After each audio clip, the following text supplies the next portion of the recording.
এক যুবক ভাই মা বাবা রক্ত ক্রয় করে টাকা পয়সা ইনকাম করে সন্তানকে ডাক্তার বা সন্তানকে ব্যাংকের চাকরি পেয়েছে, সন্তান ব্যাংকের ম্যানেজার হয়েছে। একদিন বাবা বললেন, সন্তান আমার, ও সন্তান আমার, আমার একটু মন চায় তুমি কোন জায়গায় চাকরি করে একটু ওখানে যাইতে। বাবা যখন এই কথা যখন বললেন, সন্তান বলে, না না বাবা, আপনি এখানে যেতে পারবেন না। বাবা বলছে, না না আমি যাব, তুমি কি করে দেখি একটু। বাবাকে যখন সাথে যখন নিয়ে দেয় ব্যাংকের মধ্যে চাকরি করার যেই জায়গার মধ্যে চাকরিরত অবস্থা আছে ওই জায়গায় যখন নিয়ে যায়, এখানে আরো অনেক ব্যাংকের চাকরি কর্ণওয়ালা ভাইয়েরা আছে। সবাই জিজ্ঞেস করতেছে, এটা তোমার কে, এটা তোমার কে। সবাই যখন জিজ্ঞেস করে ম্যানেজার সাহেবকে, ম্যানেজার সাহেব পরিচয় দেয়, আমার বাচ্চার কেয়ারটেকার। কি বলে কেয়ারটেকার? বাবা কিন্তু এগুলা বুঝে না, ইংলিশ শব্দগুলা বুঝে না। বাবা কিন্তু শব্দটা মনে রাখছিল। ও যখন ওই জায়গা থেকে যখন বাসায় যখন আসলে চায়ের দোকানে যখন চা খেতে দেয়, এলাকার অনেক শিক্ষিত শিক্ষিত ছেলে যুবক ভাইয়েরা আছে, যুবক ভাইদেরকে বলেন, এই যুবক ভাই, আমার সন্তান আমাকে তার ব্যাংকে চাকরি যেখানে করে এখানে নিয়ে গেছিল, এখানে আমাকে পরিচয় দিয়েছিল কেয়ারটেকার। এই বলো তো একটু কেয়ারটেকার শব্দের অর্থ কি? যুবক ভাই যখন দাদা যখন জিজ্ঞেস করেছে যুবক ভাইয়ের কাছে, যুবক ভাই বলেছে কেয়ারটেকার শব্দের অর্থ হলো বাসার দারওয়ান। কি? দারওয়ান। বাবা বাবা হিসাবে সন্তান পরিচয় দেয় নাই, সন্তান পরিচয় দিয়েছে ঘরের দারওয়ান। এই সন্তানের উপর কি রকম গজব আসবে বলুন আপনি?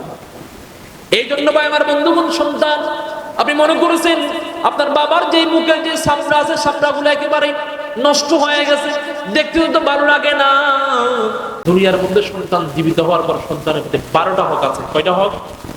12টা হক আছে।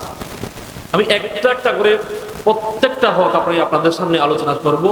12টা হক শেষ হবে, আলোচনা শেষ হবে, হুজুর চলে আসবে। হুজুর কি আসবে? চলে আসবে। মুহতারাম হাজিরিন, কুরআন এবং হাদিস রিসার্চ করে দেখা যায় সন্তানের 1 নম্বর হক দুনিয়া আসার পর ডান কানে আযান, বাম কানে ইকামত। ডান কানে আযান, বাম কানে ইকামত। বিশ্বনবী হাদিসের মধ্যে বলেন, বান্দা যখন দুনিয়ার মধ্যে আসবে, সন্তান দুনিয়ার মধ্যে আসার পর দুনিয়ার কোন শব্দ যেন সন্তানের কানে যেন না যায়, সন্তানের কানে যেন না যায়। দেখেন আমাদের সমাজে কিরকম সন্তানের 1 নম্বর হক আদায় করি। কিরকম? সন্তান ভূমিষ্ঠ হয়েছে, মা এখনো হসপিটালের এই যে রুমের মধ্যে সন্তানকে প্রসব বেদনায় জন্মগ্রহণ করেছে, ওখানে রুমের ভিতরে এখনো মা আছে। মা এখনো মাটির সাথে হামাগুড়ি দিচ্ছে, এখনো মা কান্না করতেছে, সন্তানকে বাহির করে নিয়ে আসছে। সেই সন্তানকে যখন টেবিলের মধ্যে রাখে বা তার উপরে রাখে, মামা যায়, চাচা যায়, বাবা যায়, বাবা গিয়া ছবি মেরে ফেসবুকের মধ্যে দেয়, ইন্টারমিডিয়ার মধ্যে দিয়ে বলে যে আমি সন্তানের বাবা হলাম, আমি সন্তানের মামা হলাম, আমি সন্তানের চাচা হলাম। এরকম দৃষ্টান্ত আপনাদের এলাকায় আছে কিনা? আছে। মুহতারাম হাজিরিন, এটা সন্তানের 1 নম্বরের হক না। সন্তানের 1 নম্বরের হক হলো দুনিয়ার কোন সাউন্ড, দুনিয়ার কোন শব্দ যেন সন্তানের কানের মধ্যে যেন না যায়। সর্বপ্রথম সাউন্ড যেন হয় আল্লাহু আকবরের ধ্বনি, সর্বপ্রথম সাউন্ড যেন হয় নারায়ে তাকবীরের স্লোগান, সর্বপ্রথম সাউন্ড যেন হয় আল্লাহ রাসূল সাল্লাল্লাহু আলাইহি ওয়াসাল্লাম, আল্লাহ তাআলা রাসূল, এই বাণী যেন কোরআন এবং হাদিসের মধ্যে বলেন এই বাণী যেন হয়। সন্তানকে বাহির করার পর, মায়ের গর্ভ থেকে আনার পর ছবি যেন না মারে, ছবি যেন না মারে। আর সন্তানের সামনে যেন কোনো অনৈতিক কথা, দুনিয়াবি কোনো কথা, তুমি কি ভালো আছো বাবু, তুমি ভালো আছো বাবু, এসে দিয়া বলে না, এরকম কোনো কথা যেন না বলে। সন্তানের ভূমিষ্ঠ হওয়ার সাথে হাত যেন সন্তানের ডান কানে আযান, বাম কানে ইকামত। মুহতারাম হাজির, গুরুত্বপূর্ণ বিষয়, আজকে সন্তানের ডান কানে আযান, বাম কানে ইকামত দিচ্ছে না বিদায় সেই সন্তান বড় হইয়া মা বাবার বাধ্য হয়। কথা বলেন ঠিক কিনা? আজকে যদি মুহতারাম হাজিরিন, আজকে যদি সন্তানের ডান কানে আযান, বাম কানে ইকামত যদি দেওয়া হতো, সেই সন্তান আপনাকে বৃদ্ধাশ্রমে নিয়ে যেত না, বৃদ্ধাশ্রমে নিয়ে যেত না সন্তান আপনাকে। আজকে দেখা যায় অনেক মা বাবা বৃদ্ধ হয়ে গেছে, যে মা বাবার সেবা যত্ন করা দরকার ছিল সেই মা বাবাকে আজকে বৃদ্ধাশ্রমে যাচ্ছে। বৃদ্ধাশ্রমে যাচ্ছে, বেওয়ারিস, এই যে বৃদ্ধাশ্রমে যাচ্ছে। মুহতারাম হাজির, সেজন্য বলতেছি ভাইয়া, এই যুবক ভাই, এ বাবাজি, আপনার সন্তানের 1 নম্বর হক আদায় করেন। ডান কানে আযান দেন, বাম কানে ইকামত। মুহতারাম হাজিরিন, ও ফাইদা এলাকার মুসলমান, শুনে রাখো, বিশ্বনবী হাদিসের মধ্যে বলেন, সন্তানের 1 নম্বর হক আদায় করবা, ডান কানে আযান দেবা, বাম কানে ইকামত দেবা। এটা হলো সন্তানের 1 নম্বর হক। 2 নম্বর হক বলেন নবীজি সাল্লাল্লাহু আলাইহি ওয়াসাল্লাম বলেন, সন্তানকে তাহানি করাবা, এটা হলো 2 নম্বর হক। 1 নম্বর হক যে বলছিলাম আমি, ডান কানে আযান, বাম কানে ইকামত। সন্তান যখন ভূমিষ্ঠ হয়, ভূমিষ্ঠ হওয়ার পর সন্তানকে আযান দেওয়ার জন্য মসজিদের ইমাম সাহেব হুজুর আছে, ইমাম সাহেব হুজুরকে ডেকে নিয়ে যাবেন। যদি মসজিদের ইমাম সাহেব হুজুর যদি না পান, তাহলে সেই সন্তান আযান দেওয়ার জন্য বাসার মধ্যে কোনো যদি পুরুষ সন্তান যদি ভালোভাবে আযান দিতে পারে, ভালোভাবে ইকামত দিতে পারে, তাহলে ওই পুরুষ সন্তান আযান ইকামত দিয়ে দিবে। আর যদি পুরুষ সন্তান নাই, কোনো বাবা নাই, কোনো মামা নাই, কোনো খালু নাই, তাহলে কোনো মহিলা যদি ভালোভাবে আযান দিতে পারে, ভালোভাবে ইকামত দিতে পারে, তাহলে সেই মহিলা আযান আর ইকামত দিলে আদায় হয়ে যাইবে। সুবহানাল্লাহ। কি মাসালা কিতাবের মধ্যে লিখেন, কোন মহিলাও যদি আযান দিয়ে দেয়, তাহলে এই আযানের হক, এই ইকামতের হক আদায় হয়ে যাইবে। সুবহানাল্লাহ। এই জন্য ভাই আমার বন্ধুগণ, ও ফাইতং এলাকার মুসলমান, 2 নম্বর নবীজি সাল্লাল্লাহু আলাইহি ওয়াসাল্লাম বললেন, সন্তানকে তাহানি করাবা। হুজুর আসছেন, আপনি তাহানি কি বলছেন এটা বুঝি নাই। নবীজি সাল্লাল্লাহু আলাইহি ওয়াসাল্লাম তাহানি বলেন, নবজাতক শিশু যখন আসবে, নবজাতক শিশুকে মায়ের দুধ খাওয়ানোর আগে কোন একজন বড় আলেম, বড় ইমাম সাহেব হুজুর, বড় এলাকার মুরব্বীর কাছে নিয়ে যাইবেন। মুরব্বী ওই সন্তানের মুখের মধ্যে সর্বপ্রথম তার থুতু ঢুকায় দিবেন। এরপরে খেজুরের একটা ছিলকা নিয়া বা কোনো একটা মধু নিয়া, মিষ্টি জাতীয় জিনিস নিয়া সন্তানের মুখের মধ্যে দিয়ে দেবে। এটার নাম হলো তাহানিক। বুখারীর বর্ণনা হাদিসের মধ্যে আছে, এই পৃথিবীর মধ্যে একজন ঐতিহাসিক সন্তান আছে। এই ঐতিহাসিক সন্তান হল আব্দুল্লাহ বিন জুবাইর রাদিয়াল্লাহু তাআলা আনহু। কেমনে ঐতিহাসিক সন্তান হলো? এই ঐতিহাসিক সন্তান হওয়ার পিছনে একটা কারণ হলো। কি কারণ? 1 নম্বর কারণ হলো, মক্কা থেকে হিজরত করে যখন সাহাবায়ে কেরামরা যখন মদিনায় যায়, মদিনায় যাওয়ার পর কোন মহিলার থেকে সন্তান হচ্ছে না। এই মুহূর্তে সন্তান হলো আসমা বিনতে আবু বকর। আসমা রাদিয়াল্লাহু তাআলা থেকে একটা সন্তান হয়েছিল। সেই সন্তান হলো, সেই সন্তানের নাম হলো আব্দুল্লাহ বিন জুবাইর রাদিয়াল্লাহু তাআলা। আব্দুল্লাহ বিন জুবাইর রাদিয়াল্লাহু তাআলা যখন ভূমিষ্ঠ হলেন, এরপর রাসূলের দরবারে নিয়ে গেলেন আসমা রাদিয়াল্লাহু তাআলা আনহা। আসমা রাদিয়াল্লাহু তাআলা রাসূলের দরবারে যখন কোলে নিয়ে যায়, বিশ্বনবী আসমা রাদিয়াল্লাহু তাআলার সন্তানকে কোলে নেয়। নেওয়ার পর আসমা রাদিয়াল্লাহু তাআলার সন্তানকে তাহানি করায়। প্রথমে রাসূলুল্লাহ সাল্লাল্লাহু আলাইহি ওয়াসাল্লামের থুতু ওই সন্তানের মুখের মধ্যে দিয়ে দেয়।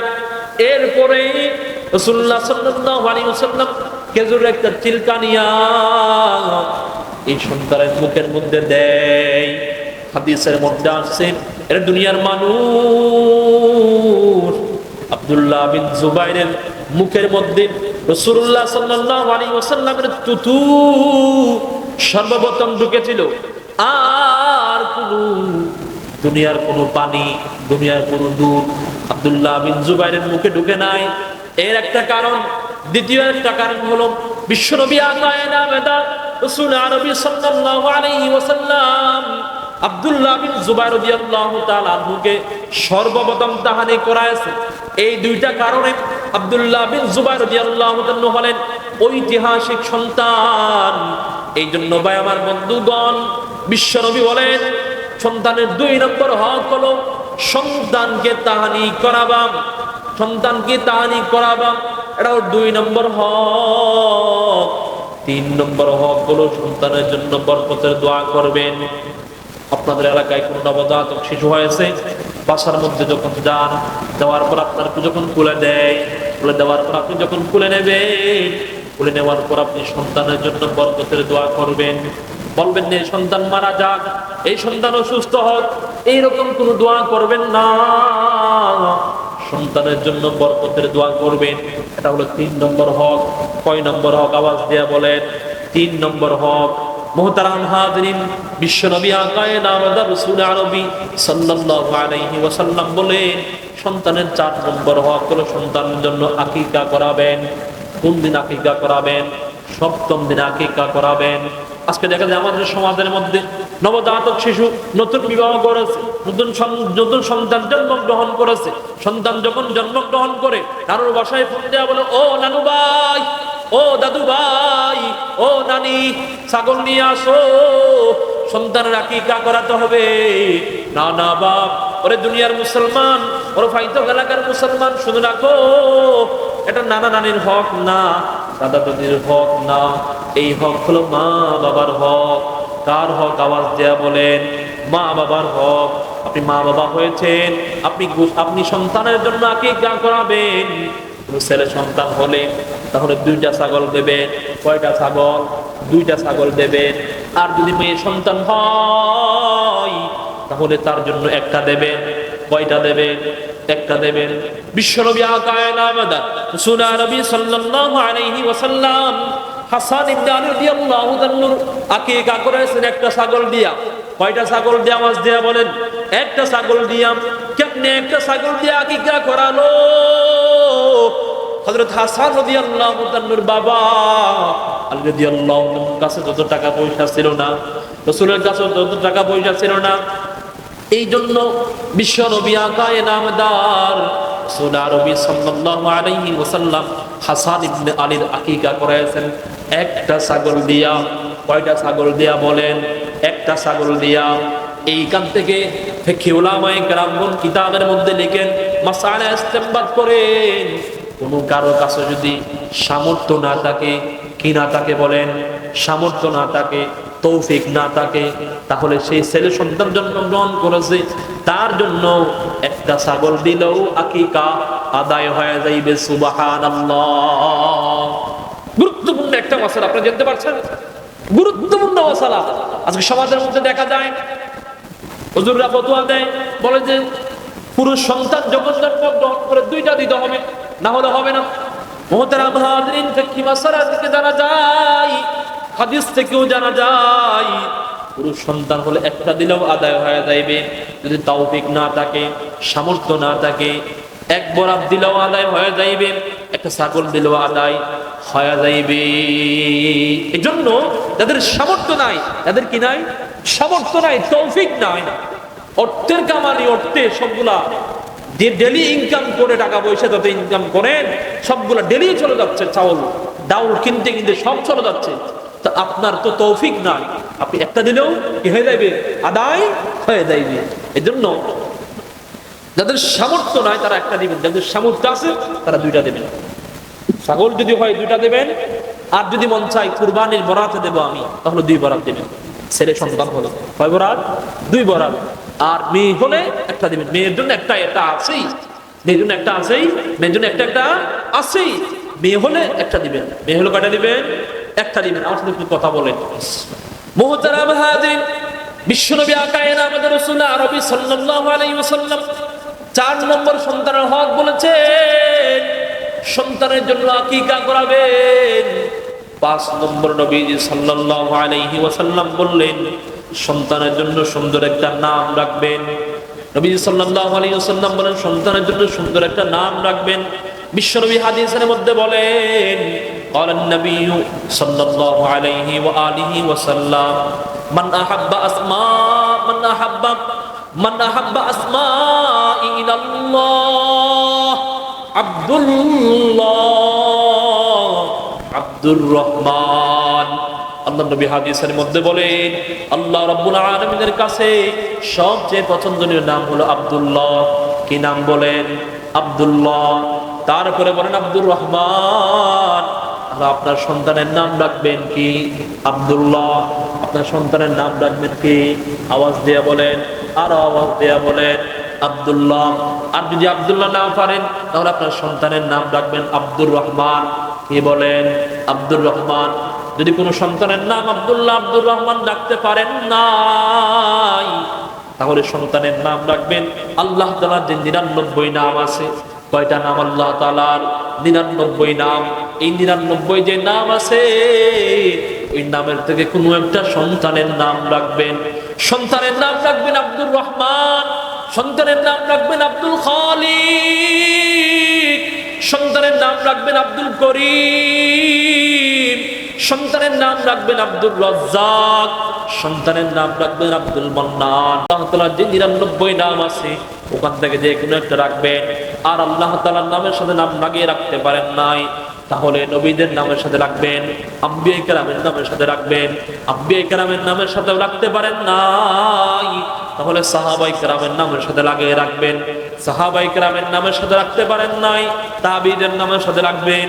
তাবিঈদের নামের সাথে রাখতে পারেন নাই, তবে তাবিঈদের নামের সাথে লাগিয়ে রাখবেন। তবে তাবিঈদের নামের সাথে লাগিয়ে রাখতে পারেন নাই, আইম্মায়ে মুজতাহিদিন গোস কুতুব আবদাল ওদের নামের সাথে লাগিয়ে রাখবেন। আর ওদের নামের সাথেও লাগিয়ে রাখতে পারেন নাই, ঘোরা এলাকার মধ্যে দেখবেন কে ভালো, কে বড় আলেম, কে বড় আবেদ, কে বড় আল্লাহওয়ালা, ওই আল্লাহওয়ালা ব্যক্তির নামে আপনার সন্তানের নাম রাখবেন। মুহতারাম হাজিরিন, এটা হলো সন্তানের 5 নম্বরের হক। ইমামে আযম আবু হানিফা রাহমাতুল্লাহি আলাইহির দরবারে একজন ইহুদি বিচার নিয়ে গেছে। ওগো ইমামে আযম, আমার 2টা গাধা আছে। কি আছে? গাধা আছে। একটা গাধার নাম রাখছি আবু বকর, আর একটা গাধার নাম রাখছি ওমর। 2টা গাধাকে মাঠের মধ্যে ছেড়ে দিয়েছি। একটা নাম রাখছি আবু বকর, আর একটা নাম রাখছি ওমর। 2টা গাধাকে মাঠের মধ্যে আমি ছেড়ে দিয়েছি। ওমর যেটা আছে আবু বকরকে ডুসে দিয়ে মাথা ফেটে দিয়েছে। ইমামে আযম আবু হানিফা রাহমাতুল্লাহি আলাইহি জিজ্ঞেস করেন, আরে যুবক ভাই, এই 2টা গাধার মধ্যে তোমার কোন গাধার কি নাম রাখছো? যুবক ভাই বলে, এই 2টা গাধা আমার পছন্দনীয় গাধা। একটা গাধার নাম রাখছি আবু বকর, একটা গাধার নাম রাখছি ওমর। এই যে ওমর গাধার নাম রাখছো তুমি, ওমর নামটা একটু গরম, সেই জন্য ওমর গাধাটা, আবু বকর যে নাম রাখছো গাধার নাম, ওই গাধাকে ডুসি দিয়া মাথা ফেটে দিয়েছে। ডুসি দিয়া কি দিয়েছে? মাথা ফেটে দিয়েছে। নাম একটু গরম, নামের তাসির পড়ছে। এই জন্য ভাই আমার বন্ধুগণ, নামের একটা তাসির আছে, নামের একটা আসর আছে। এই জন্য নাম রাখতে খুব খেয়াল করে রাখবেন। আপনাদের এলাকায় আছে কিনা জানি না, হারুন নামক যে ব্যক্তি থাকে, হারুন নামক ব্যক্তি যদি থাকে, ওই ব্যক্তির মাথায় খুব বিকট হয়, দ্রুত কাজ করতে পারে। আমিন নামক যত ব্যক্তি আছে, আল আমিন, আল আমিন নামক ব্যক্তিরা সত্যবাদী হয়, সত্যবাদী হয়, তারা বিশ্বাস্ত হয়। এই আল আমিন আল্লাহ নবী সাল্লাল্লাহু আলাইহি ওয়াসাল্লামের একটা উপাধি নাম আল আমিন। আল আমিন যারা থাকে তারা সত্যবাদিতা হয়, তারা বিশ্বস্ত হয়। এই নামের উপাধির কারণে নামের তাসির তার ওই যুবক ভাইয়ের অন্তরের মধ্যে পড়ে। এই জন্য ভাই আমার বন্ধুগণ, 5 নম্বর হক হলো সন্তানের নাম রাখবেন আল্লাহর নামের সাথে। না পারেন নাই, তাহলে আম্বিয়া কেরামের নামের সাথে বাজিয়ে রাখবেন। আম্বিয়া কেরামের নামের সাথে বাজিয়ে রাখতে পারেন নাই, তাবিদের নাম, সাহাবায়ে কেরামের নামের সাথে বাজিয়ে রাখবেন। সাহাবীদের নামের সাথে রাখতে পারেন নাই, তাবিদের নামের সাথে বাজিয়ে রাখবেন। তাবি রাখতে পারেন নাই, তবে তাবিনের নামের সাথে বাজিয়ে রাখবেন। ওদের সাথেও রাখতে পারেন নাই, উলামায়ে কেরামের নাম যেই নাম আপনার পছন্দ হয়, ওই নামটা আপনার সন্তানের নাম রাখবেন। আজকে সমাজের মধ্যে দেখা যায়, ইমাম সাহেব হুজুরকে ডাক দিয়া বলেন, 7ম দিন আকীকা করাবো, হুজুর একটু আমার বাসায় আসিয়েন, একটু দাওয়াত, আপনাকে দাওয়াত দিলাম। হুজুর যখন দাওয়াত করতে যায়, দাওয়াত শেষ হলো, বলতে হুজুর আমার একটা সন্তান জন্মগ্রহণ করেছে, হুজুর সন্তানকে একটু তুলে নিয়ে একটু দম করে দেন, ফু দিয়ে দেন, দোয়া দিয়ে দেন। সন্তানকে যখন হুজুরের কুলে যখন দেয়, দেওয়ার পর হুজুর বলে, সন্তানের নাম রাখছো কিনা? বলে, হুজুর নাম রাখি নাই। কি রাখি নাই? নাম রাখি নাই। বলে, হুজুর একটা সুন্দর একটা নাম রাখেন। কি নাম রাখবো? বাবার কাছে যখন জিজ্ঞেস করি, মায়ের কাছে যখন জিজ্ঞেস করে, আপনার সন্তানের কি নাম রাখবো? তখন মা বলে, বাবা বলে, হুজুর আমার সন্তানের এমন একটা নাম রাখবেন যেই নাম এই এলাকার মধ্যে, যেই নামের মানুষ, যেই নামের কোনো সন্তান এই এলাকার মধ্যে নাই, এইরকম কথা আপনাদের এলাকায় বলে কি বলে না? বলে কি বলে না? মুহতারাম হাজিরিন, আজকে দেখে যায় সমাজের মধ্যে সন্তানের নাম রাখে আকাশ, সন্তানের নাম রাখে বাতাস, সন্তানের নাম রাখে সুমন, সন্তানের নাম রাখে জুয়েল, সন্তানের নাম রাখে মুক্তি, সন্তানের নাম রাখে মুক্তা। মুহতারাম হাজিরিন, যেই নামগুলা বললাম সেই নামগুলা কোনো ইসলামিক নাম না, সেই নামগুলোর সাথে ইসলামের সাথে কোনো সম্পর্ক নাই, এই জন্য এই নামগুলো রাখবেন না। আরো যত নাম আছে, এই যত দুনিয়াবি যত নাম আছে, এই সমস্ত নামগুলাকে এড়িয়ে চলবেন, প্রত্যেক কাজ করবেন। কি নাম রাখবেন সেটাও বলে দিয়েছে আপনাদেরকে। এটা হলো সন্তানের কয় নম্বরের হক? আওয়াজ দিয়ে বলেন, 5 নম্বরের হক। 6 নম্বরের হক হলো সন্তানকে আদব শিক্ষা দিবেন। আজহুদা খাফিমে তৌফিকে আদব, বেআদব মাহরুমে গস্ত আজ ফজলে রব। সন্তানকে আদব শিক্ষা দিবেন, শিষ্টাচার শিক্ষা দিবেন। মুহতারাম হাজরিন, সন্তান যখন ছোট অবস্থায়, যখন একটু বড় হবে, আপনাকে আপনি আব্বু ডাকা শিখেন, ভাইয়া ডাকা শিখেন, মামা ডাকা শিখেন, মা ডাকা শিখেন, চাচু ডাকা শিখেন, দাদি ডাকা শিখেন, নানি ডাকা শিখেন, নানা ডাকা শিখেন। এই ছোট অবস্থায় সন্তানকে আদব শিক্ষা দিবেন, শিষ্টাচার শিক্ষা দিবেন। সন্তান যখন একটু বড় হবে, 7 বছর যখন হবে, সন্তানকে নামাজের দিকে নিয়ে যাবেন, মসজিদের দিকে নিয়ে যাবেন, হাত ধরে মসজিদে নিয়ে যাইবেন, নামাজ শিক্ষা দিবেন, নামাজ পড়াবেন। সন্তান কিন্তু পড়তে পারে না, সন্তান আপনার সাথে সিজদা দিবে, রুকু দিবে।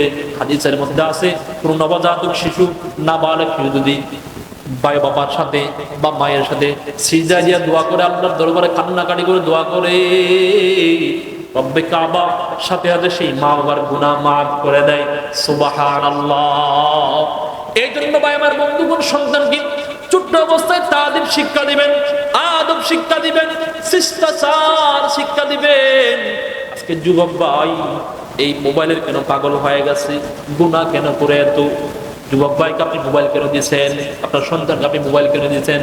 এই সন্তানকে মোবাইল দিয়েছেন আপনি, এই সন্তান রাতের দরজা জানলা বন্ধ করে খাটের মধ্যে শুইয়া মোবাইলটা বাহির করে, টাচ মোবাইলটা বাহির করে ল্যাংটা ছবি দেখে, এরকম যুবক আপনাদের এলাকায় আছে কি নাই? আরেক মানুষ হলে যুবক ভাই, আপনাদেরকে বলতেছি, ও যুবক ভাই, আপনি মনে করেছেন আমি দেখতেছি আর কেউ দেখতেছে না? না না না, আল্লাহ রাব্বুল আলামিন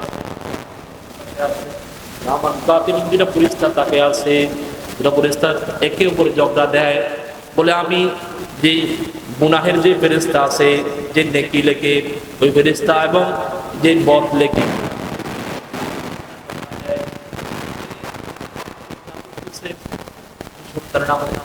গুনাহ লেখে, যে খারাপি লেখে, গুনার কাজ যে লেখে, এই ফেরেশতা বলে আমি সন্তানের না আমলনামার মধ্যে গুনাহ লেখি। নেকি যে লেখে, নেকি যে ফেরেশতা লেখে, ওই ফেরেশতা বলে এ গুনাহ লেখনেওয়ালা ফেরেশতা, শুনে রাখো আমার যুবক ভাই বুঝতেছে না, হয়তো বড় হয়ে আল্লাহর দরবারে তওবা করে কান্নাকাটি করে গুনাহকে মাফ করে নেবে, তুমি গুনাহ লেখিও না। এই বলে ঝগড়া দেয়, একে অপরের মধ্যে ঝগড়া দেয়। যুবক ভাই, আপনি যে মনে করেছেন কেউ দেখতেছে না, সব কিছু দেখতেছেন। তিনি কে? আওয়াজ দিয়া বলেন। আল্লাহ সবকিছু দেখতেছেন। এজন্য ভাই আমার বন্ধুগণ, ওর মা, ও বাবাজি, আপনাদেরকে বলে যায় সন্তানকে টাচ মোবাইল দিবেন না। আজকে সন্তানকে আপনি টাচ মোবাইল দিচ্ছেন, সেই সন্তান গুনার মধ্যে লিপ্ত হচ্ছে। আজকে যুবক ভাই ফ্রি ফায়ার খেলে, আপনাদের এলাকায় আছে কি নাই? রাত চলে যায়, দিন চলে যায়, সেই যুবক ভাই ফ্রি ফায়ারের মধ্যে লিপ্ত। আর হোয়াটসঅ্যাপের বিষয়, সেই যুবক ভাই টাচ মোবাইল নিয়ে অবৈধ প্রেমের মধ্যে লিপ্ত হয়, অবৈধ রিলেশন করে, মুখের মেয়ে অমুক দিন বাগায় গেছে, অমুক দিন পালিয়ে গেছে। এরকম ঘটনা আপনাদের এলাকায় হয় কি হয় না? অবৈধ প্রেম, অবৈধ ভালোবাসা, ফেসবুকের মধ্যে, ইন্টারমিডিয়ার মধ্যে অবৈধ প্রেম করে সন্তান অমুকের মেয়ে বা অমুকের মেয়ে দিয়ে পালিয়ে যাচ্ছে। এরকম ঘটনা আপনাদের এলাকায় আছে কি নাই? এই জন্য ভাই আমার বন্ধুগণ, সন্তানকে আদব শিক্ষা দিবেন, শিষ্টাচার শিক্ষা দিবেন। 6 নম্বরে আল্লাহ নবী বলেন, সন্তানকে আদব শিক্ষা দিবেন, এটা আপনার কাছ থেকে পাইবে সন্তান। 7 নম্বরের হক যেটা আছে এটা একেবারে শেষে বলবো, আলোচনা শেষে বলবে। 8 নম্বরের হকে যায় আপনার যত সম্পদ আছে, যত জায়গা জমি আছে, এই জায়গা জমি আপনি দুনিয়ার মধ্যে জীবিত যদি থাকেন তাহলে সমানভাবে, ছেলে হলে ছেলেকে সমানভাবে, মেয়ে হলে মেয়েকে সমানভাবে বন্টন করে দিবেন, ভাগ করে দিবেন। যদি জীবিত থাকেন, মৃত্যু হয়ে যান, তাহলে মেয়েকে দিবেন 1 ভাগ, ছেলেকে দিবেন 2 ভাগ। কত ভাগ? 2 ভাগ। যদি 100 করা জায়গা থাকে, 100 করা যদি জায়গা থাকে, মেয়েকে দিবেন এর 3 ভাগ করে 1 ভাগ, আর 2 ভাগ দিবেন ছেলেকে, আর 2 ভাগ দিবেন তাকে, ছেলেকে। এটা হলো মিরাস। আপনি মারা যাওয়ার পর, আপনি জীবিত থাকতে মিরাস না, সমানভাবে বন্টন করবেন। এভাবে বন্টন করবেন, সমানভাবে বন্টন করবেন। আজকে দেখা যায় সমাজের মধ্যে বাবা মারা গেছে, মা মারা গেছে, সম্পদ হয়ে গেছে, কিন্তু বোনদেরকে বাইরা সম্পদ দেয় না। এরকম ঘটনা আপনাদের এলাকায় আছে কি নাই? আজকে 10 বছর হয়ে গেছে, মা মারা গেছে, বাবা মারা গেছে, কিন্তু বোনদেরকে সম্পদ দেয় না। বোনরা যখন বাসে আসে, ভাইয়াকে বলে, এই ভাইয়া, বড় ভাই, এই বদ্দা, তুমি আমার সম্পদ কেন দিচ্ছ না? ভাই আরো গরম হয়ে যায়, বলে তোমাকে সম্পদ দেব না, তোমাকে সম্পদ দেব না। মুহতারাম হাজিরিন, আপনি যে সম্পদগুলা ভোগ করতেছেন সবগুলা হারাম, সবগুলা হারাম খাচ্ছেন। আল্লাহ নবী হাদিসের মধ্যে বলেন, ও দুনিয়ার মানুষ, বান্দা যে হারাম খাচ্ছে, অন্যের জায়গা উপভোগ করতেছে, এই হারাম খানেওয়ালা শরীর জান্নাতে যাবে না। নাউজুবিল্লাহ, আওয়াজ দেয়া বলে। এই জন্য যাদের বোন আছে, ভাই আছে, তাদেরকে সমানভাবে বন্টন করে দিয়ে দিবেন।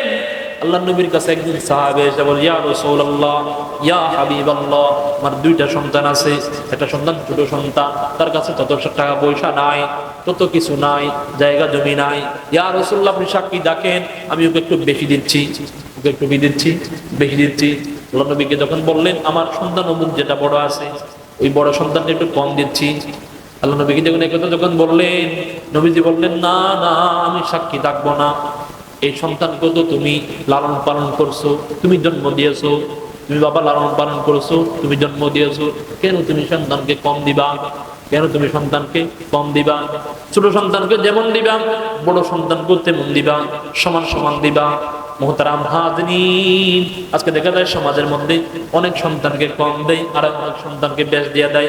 এরকম ঘটনা আছে না? আছে কি নাই? মুহতারাম হাজিরিন, হাদিসের মধ্যে আছে, যদি চাই, যদি মন চাই, তাহলে দিতে পারবে। মা বাবার অধিকার আছে, দেওয়ার অধিকার আছে। মা বাবা যদি চাই দিতে পারবে, কিন্তু রব্বে কাবা, ওই কবরের মধ্যে যে আযাব আছে, কিয়ামতের মাঠে যে হিসাব নিবে, পাই পাই হিসাব নিবে, ওই হিসাবের মধ্যে আপনার কাট করায় আপনার থেকে জবাব দিতে হবে। ওই সময় আপনাকে ধরবে, বলবে যে তুমি সন্তানকে সমানভাবে জন্ম দিয়েছো, সন্তানকে লালন পালন করেছো, কিন্তু তুমি এই ছোট সন্তানকে কেন বেশি দিয়ে দিলাম? জায়গা তুমি কেন বেশি দিলাম? এবার যখন জিজ্ঞেস করবে, তখন কি জবাব দেবেন? কি জবাব দেবেন? এই জন্য ভাই আমার বন্ধুগণ, সন্তান আপনি জীবিত থাকলে সমানভাবে দিয়ে দিবেন। কিভাবে দিবেন? সমানভাবে। যদি মৃত হন, যদি মৃত্যুবরণ করে, তাহলে ছেলেকে দিবেন 2 ভাগ, ছেলেকে দিবেন কয় ভাগ? 2 ভাগ। মেয়েকে দিবেন 1 ভাগ, মেয়েকে দিবেন কয় ভাগ? 1 ভাগ। এটা হলো মিরাস, এটা হলো কি? মিরাস। 8 নম্বরের হক। 9 নম্বরের হক, নবীজি সাল্লাল্লাহু আলাইহি ওয়াসাল্লাম বলেন, সন্তানকে বিবাহ করানোর দায়িত্ব আপনার। কার? মা বাবার। কার? মা বাবার। মা ও সন্তানকে বিবাহ করাবে। আজকে দেখা যায় সমাজের মধ্যে সন্তান মোবাইলের মধ্যে, যে টাচ মোবাইল বললাম, টাচ মোবাইলের মধ্যে অমুক মেয়ের সাথে অবৈধ রিলেশন করে নিয়ে পালিয়ে যায়। মুহতারাম হাজিরিন, আমার কাছে হাজারো ঘটনা বিদ্যমান আছে, যে সন্তান মা বাবার অবাধ্য হয়ে বিবাহ করেছে, মা বাবার কথা মানে না মানে বিবাহ করেছে, মা বাবার কথা না মেনে বিবাহ করেছে। এই সন্তান তত ভালোর মধ্যে নাই, কিসের মধ্যে নাই? ভালোর মধ্যে নাই। এক পর্যায়ে দেখবেন সেই সন্তানের যেই মেয়ের সাথে প্রেমে আবদ্ধ হয়ে বিবাহ করেছে, অবৈধ রিলেশন করেছে, গুনাহের কাজের মধ্যে লিপ্ত হয়ে, সেই সন্তান একেবারে তার যে সংসার আছে, বৈবাহিক যে সংসার আছে, তার বিচ্ছিন্ন হয়ে যায়। আমার কাছে প্রমাণ আছে। মুহতারাম হাজিরিন, বিগত 1 মাস আগে আমার কাছে ফতোয়া দিয়েছে, হুজুর আমাকে একটু ফতোয়া দেন। বিবাহ করেছে আজকে 15 বছর, কয় বছর? 15 বছর মগনামা এলাকা, আমার 17 তারিখ এই জায়গায় মাহফিল আছে। মোহতারাম হাজির, মগনামা থেকে ফোন দিয়েছে, হুজুর একটা ফতোয়া দেন। কি ফতোয়া? বলছেন, হুজুর আমার স্ত্রীকে আমি 3 তালাক দিয়ে দিছি। কয় তালাক? 3 তালাক দিয়ে দিছি। এখন কি হবে, সমাধান কি হবে? জিজ্ঞেস করলাম, ভাই আপনি বিবাহ কিভাবে করেছেন? ওই ভাই কিছু করে কথা যখন জিজ্ঞেস করি, ভাই বলে আমি বিবাহ করেছি হুজুর, আমার মা বাবা রাজি ছিল না, মেয়ের দেখে দোকান করতাম, দোকান করা অবস্থায় একটা মেয়ের সাথে অবৈধ রিলেশন হয়েছে, প্রেম হয়েছে, ভালোবেসেছি, মেয়েটাকে আমার বাসার মধ্যে নিয়ে আসলাম, কাজী সাহেব ডেকে নিয়ে আসে, বিবাহ করলাম। আজকে 15 বছর হয়ে গেছে। 7 বছর একটা শিশু, একটা 7 বছর একটা মহিলাও আমার কাছে আছে। 3 তালাক দিয়েছে, এখন কি করা যায়? 3 তালাক দিলে তো শেষ। 3 তালাক দিলে কি শেষ? ওই তাকে ফতোয়া দিয়ে দিলাম, আপনার বিবাহ হয়ে গেছে। আপনি যদি বিবাহ করতে চান তাহলে অনেক কাজ আছে, আরো সামনে অনেক কাজ আছে, এখন আপনি আর একটা বিবাহ করেন।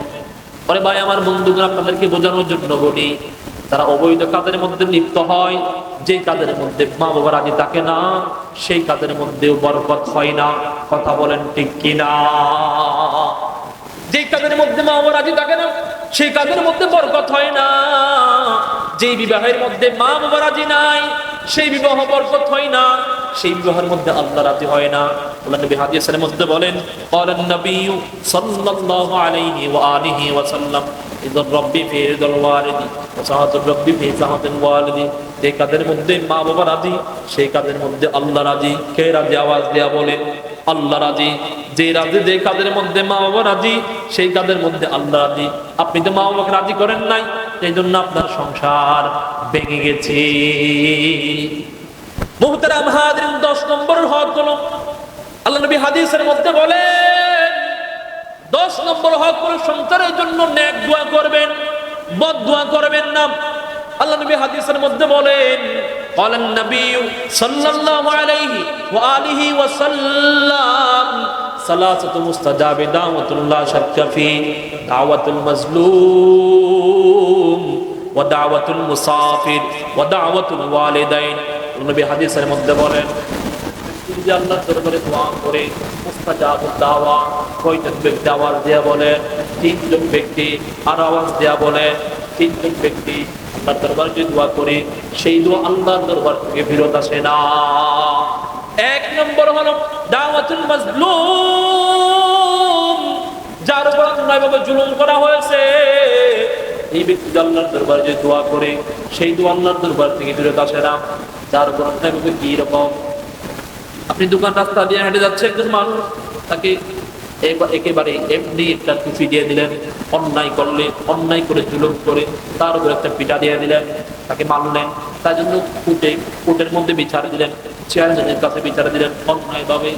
এই ব্যক্তি আল্লাহর দরবারে দোয়া করে, আল্লাহ আমার উপর অন্যায় করেছে, আল্লাহ ওকে ধ্বংস করে দাও, এরকম যদি কোনো দোয়া করে, তাহলে সেই দোয়া আল্লাহর দরবার থেকে ফেরত আসে না। এটা হলো 1 নম্বর। 2 নম্বর হলো মুসাফির। এই মুসাফির ব্যক্তি হলো, আপনাদের এই ফাইদম এলাকা থেকে যদি কোনো বান্দা চট্টগ্রাম শহরে গিয়ে যদি দোয়া করে, 47 মাইল দূরে গিয়ে যদি দোয়া করে, সেই দোয়া আল্লাহর দরবার থেকে ফেরত আসবে না। 47 মাইল গিয়ে দূরে গিয়ে যদি আপনি বলেন, আল্লাহ আমার সন্তানের খাবার নাই, সন্তানকে চালাতে পারতেছি না, সন্তানকে পড়ালেখার খরচ নাই, আল্লাহ করে দিলে ব্যবস্থা করে দেন। আল্লাহ জায়গা জমি আছে, কিন্তু জায়গা জমির মধ্যে ফসল করার জন্য টাকা পয়সা নাই, এরকম যদি আল্লাহর দরবারে যে দোয়া করেন, সেই দোয়া আল্লাহর দরবার থেকে ফেরত আসবে না। এটা হলো 2 নম্বর। 3 নম্বর হলো দাওয়াতুল ওয়ালিদাইন। মা বাবা আল্লাহর দরবারে দোয়া করে, সেই দোয়া আল্লাহর দরবার থেকে ফেরত আসে না। এই জন্য যাদের মা বাবাদের কাছ থেকে দোয়া নেবেন। মা বাবা যদি বদদোয়া করে, সেই দোয়া আল্লাহর দরবারে কবুল হয়ে যায়। কিরকম বদদোয়া? শুধু বলেন তো একটু দেখি। আমি আপনাদের কাছে একটা ছোট্ট একটা দৃষ্টান্ত দিচ্ছি। বদদোয়া করেছে, সেই দোয়া কবুল হয়ে গেছে। বর্তমান সময়ে যে বাইতুল্লাহ আছে, কাবা আছে, এই কাবার ইমাম যিনি আছেন, এনার নাম কি আপনারা জানেন? কি এনার নাম কি? আব্দুর রহমান সুদাইস। আব্দুর রহমান সুদাইস আজকে 37 বছর পর্যন্ত কাবার ইমাম হিসেবে আছে।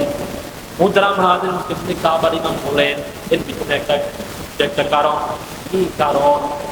অবস্থা আব্দুর রহমান সুদাইস জাহাবিদাহুল্লাহ যখন ছোট্ট অবস্থায় দুপুরবেলা একদিন মাকে গিয়ে বলছে, আম্মা জান আমাকে খাবার দেন। ওই দিন মা কতগুলো মেহমানদেরকে দাওয়াত করলেন বাসার মধ্যে। মেহমান আসবে, মেহমানদের জন্য খাবার রেডি করলেন, গুস্ত রেডি করলেন, পোলাও রেডি করলেন, বিরিয়ানি রেডি করলেন, তৈরি করলেন। দুপুরের সময় সন্তান বাহির থেকে গিয়া বলে, আম্মা আমাকে খাবার দেন। মা যখন সন্তানকে যখন বলেন, মা সন্তানকে বলতেছে, আরে আব্দুর রহমান, মেহমান আসুক, মেহমান খাওয়ার পর তারপরে তোমাকে খাবার দেব আমি। আব্দুর রহমান হাফিজাহুল্লাহকে এই কথা যখন বললেন, আব্দুর রহমান বলেন, আরে মা, এই গুস্ত কিনে নিয়ে আসলেন, চাউল কিনে নিয়ে আসলেন, ডাউল কিনে নিয়ে আসলেন, তরকারি কিনে নিয়ে আসলেন, মাছ কিনে নিয়ে আসলেন, সবগুলা কিনে নিয়ে আসলেন আমার বাবার টাকা দিয়া। কার টাকা দিয়া বলেন? বাবার টাকা দিয়া, আমার আব্বুর টাকা দিয়া। এই আব্বুর টাকা দিয়া সবকিছু কিনেছেন, আমাকে আগে দিতে হবে, এরপরে মেহমানদেরকে দিবেন।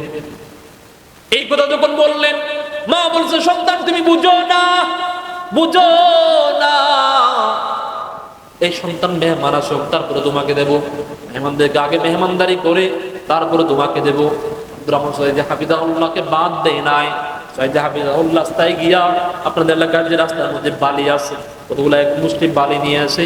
এই যে বিরিয়ানির ডেক, এই যে পোলাও ডেক, তরকারির ডেক, ডেক্সের মধ্যে সমস্ত দেখতে একটু একটু ভালো ছিটকা দিলেন।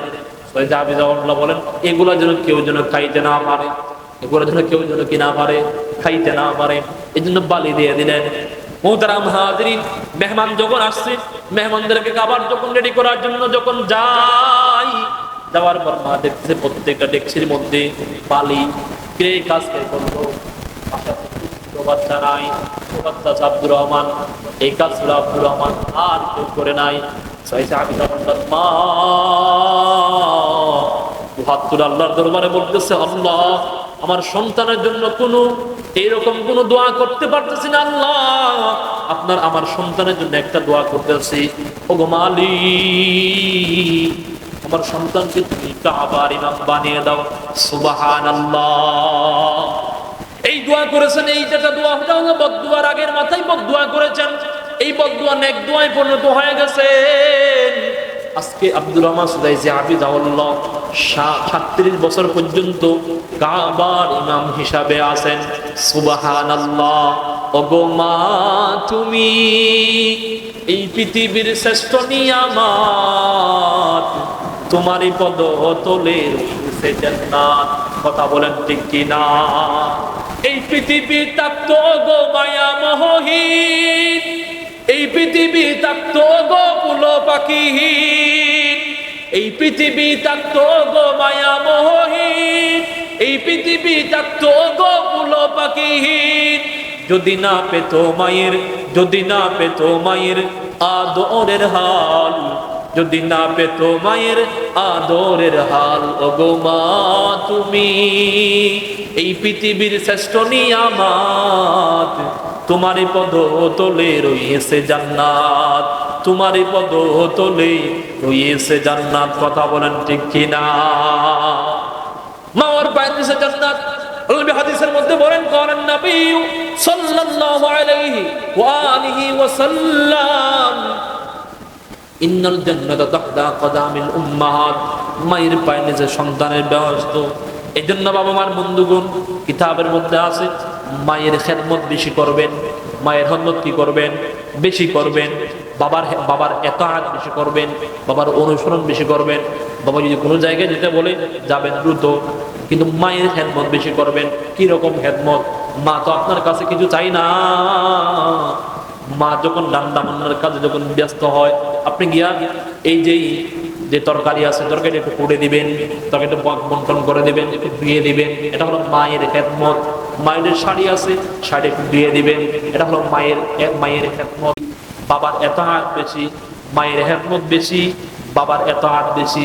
এই জন্য যাদের মা বাবা আছে, মা বাবাদেরকে মূল্যায়ন করবেন, মা বাবার কাছ থেকে দোয়া নেবেন। মুহতারাম হাজিরিন, মা বাবা আল্লাহর দরবারে দোয়া করি, সেই দোয়া আল্লাহর দরবার থেকে বিরত আসে না। এই জন্য বিশ্ব নবী বলেন, 10 নম্বরের হক বলেন, সন্তানের জন্য নেক দোয়া করবা। কি দোয়া বলেন? ভালো দোয়া করবা, উত্তম দোয়া করবা, সন্তানের জন্য বদদুয়া করবেন না। যখন বদদুয়া যখন করবেন, সেই দোয়াটা আল্লাহর দরবারে কবুল হয়ে যাবে। ছোট্ট একটা উদাহরণ দিচ্ছি আপনাদেরকে। ছোট্ট এই চকুরিয়া এলাকার পার্শ্ববর্তী থানা ফেকুয়া একটা জায়গা আছে। ওই ফেকুয়া জায়গার মধ্যে একটা যুবক ভাই, একটা বাবার একটা সন্তান মাত্র, বাবা সন্তানকে কোরআনে হাফেজ বানানোর জন্য চেয়েছিলেন, কিন্তু সন্তান কোরআনে হাফেজ হয় নাই। মাদ্রাসার মধ্যে দিয়েছে, 5 পারা হেফজ করেছে। কয় পারা হেফজ করেছে আওয়াজ দিয়ে বলেন? 5 পারা হেফজ করেছে। 5 পারা হেফজ করার পর মাকে সে সন্তান বলে, ওরে মা, আমি আর পড়ালেখা করবো না, আমি আর পড়ালেখা করবো না, মাদ্রাসা আর পড়বো না। কি পড়বা তুমি? কি পড়বা তুমি? সন্তান যখন জিজ্ঞেস করে, সন্তানকে যখন জিজ্ঞেস করে, সন্তান বলে আমি স্কুলের মধ্যে পড়বো। মা সন্তানকে নিয়ে স্কুলের মধ্যে ভর্তি করায় দিয়েছে। মা সন্তানকে যখন স্কুলের মধ্যে যখন ভর্তি করায় দেয়, স্কুলের মধ্যে পড়তেছে। পড়া অবস্থায় ক্লাস 1 থেকে শুরু করে ক্লাস 3য় শ্রেণী, ক্লাস 4র্থ শ্রেণী, 5ম শ্রেণী, 6ষ্ঠ শ্রেণী, এইভাবে করে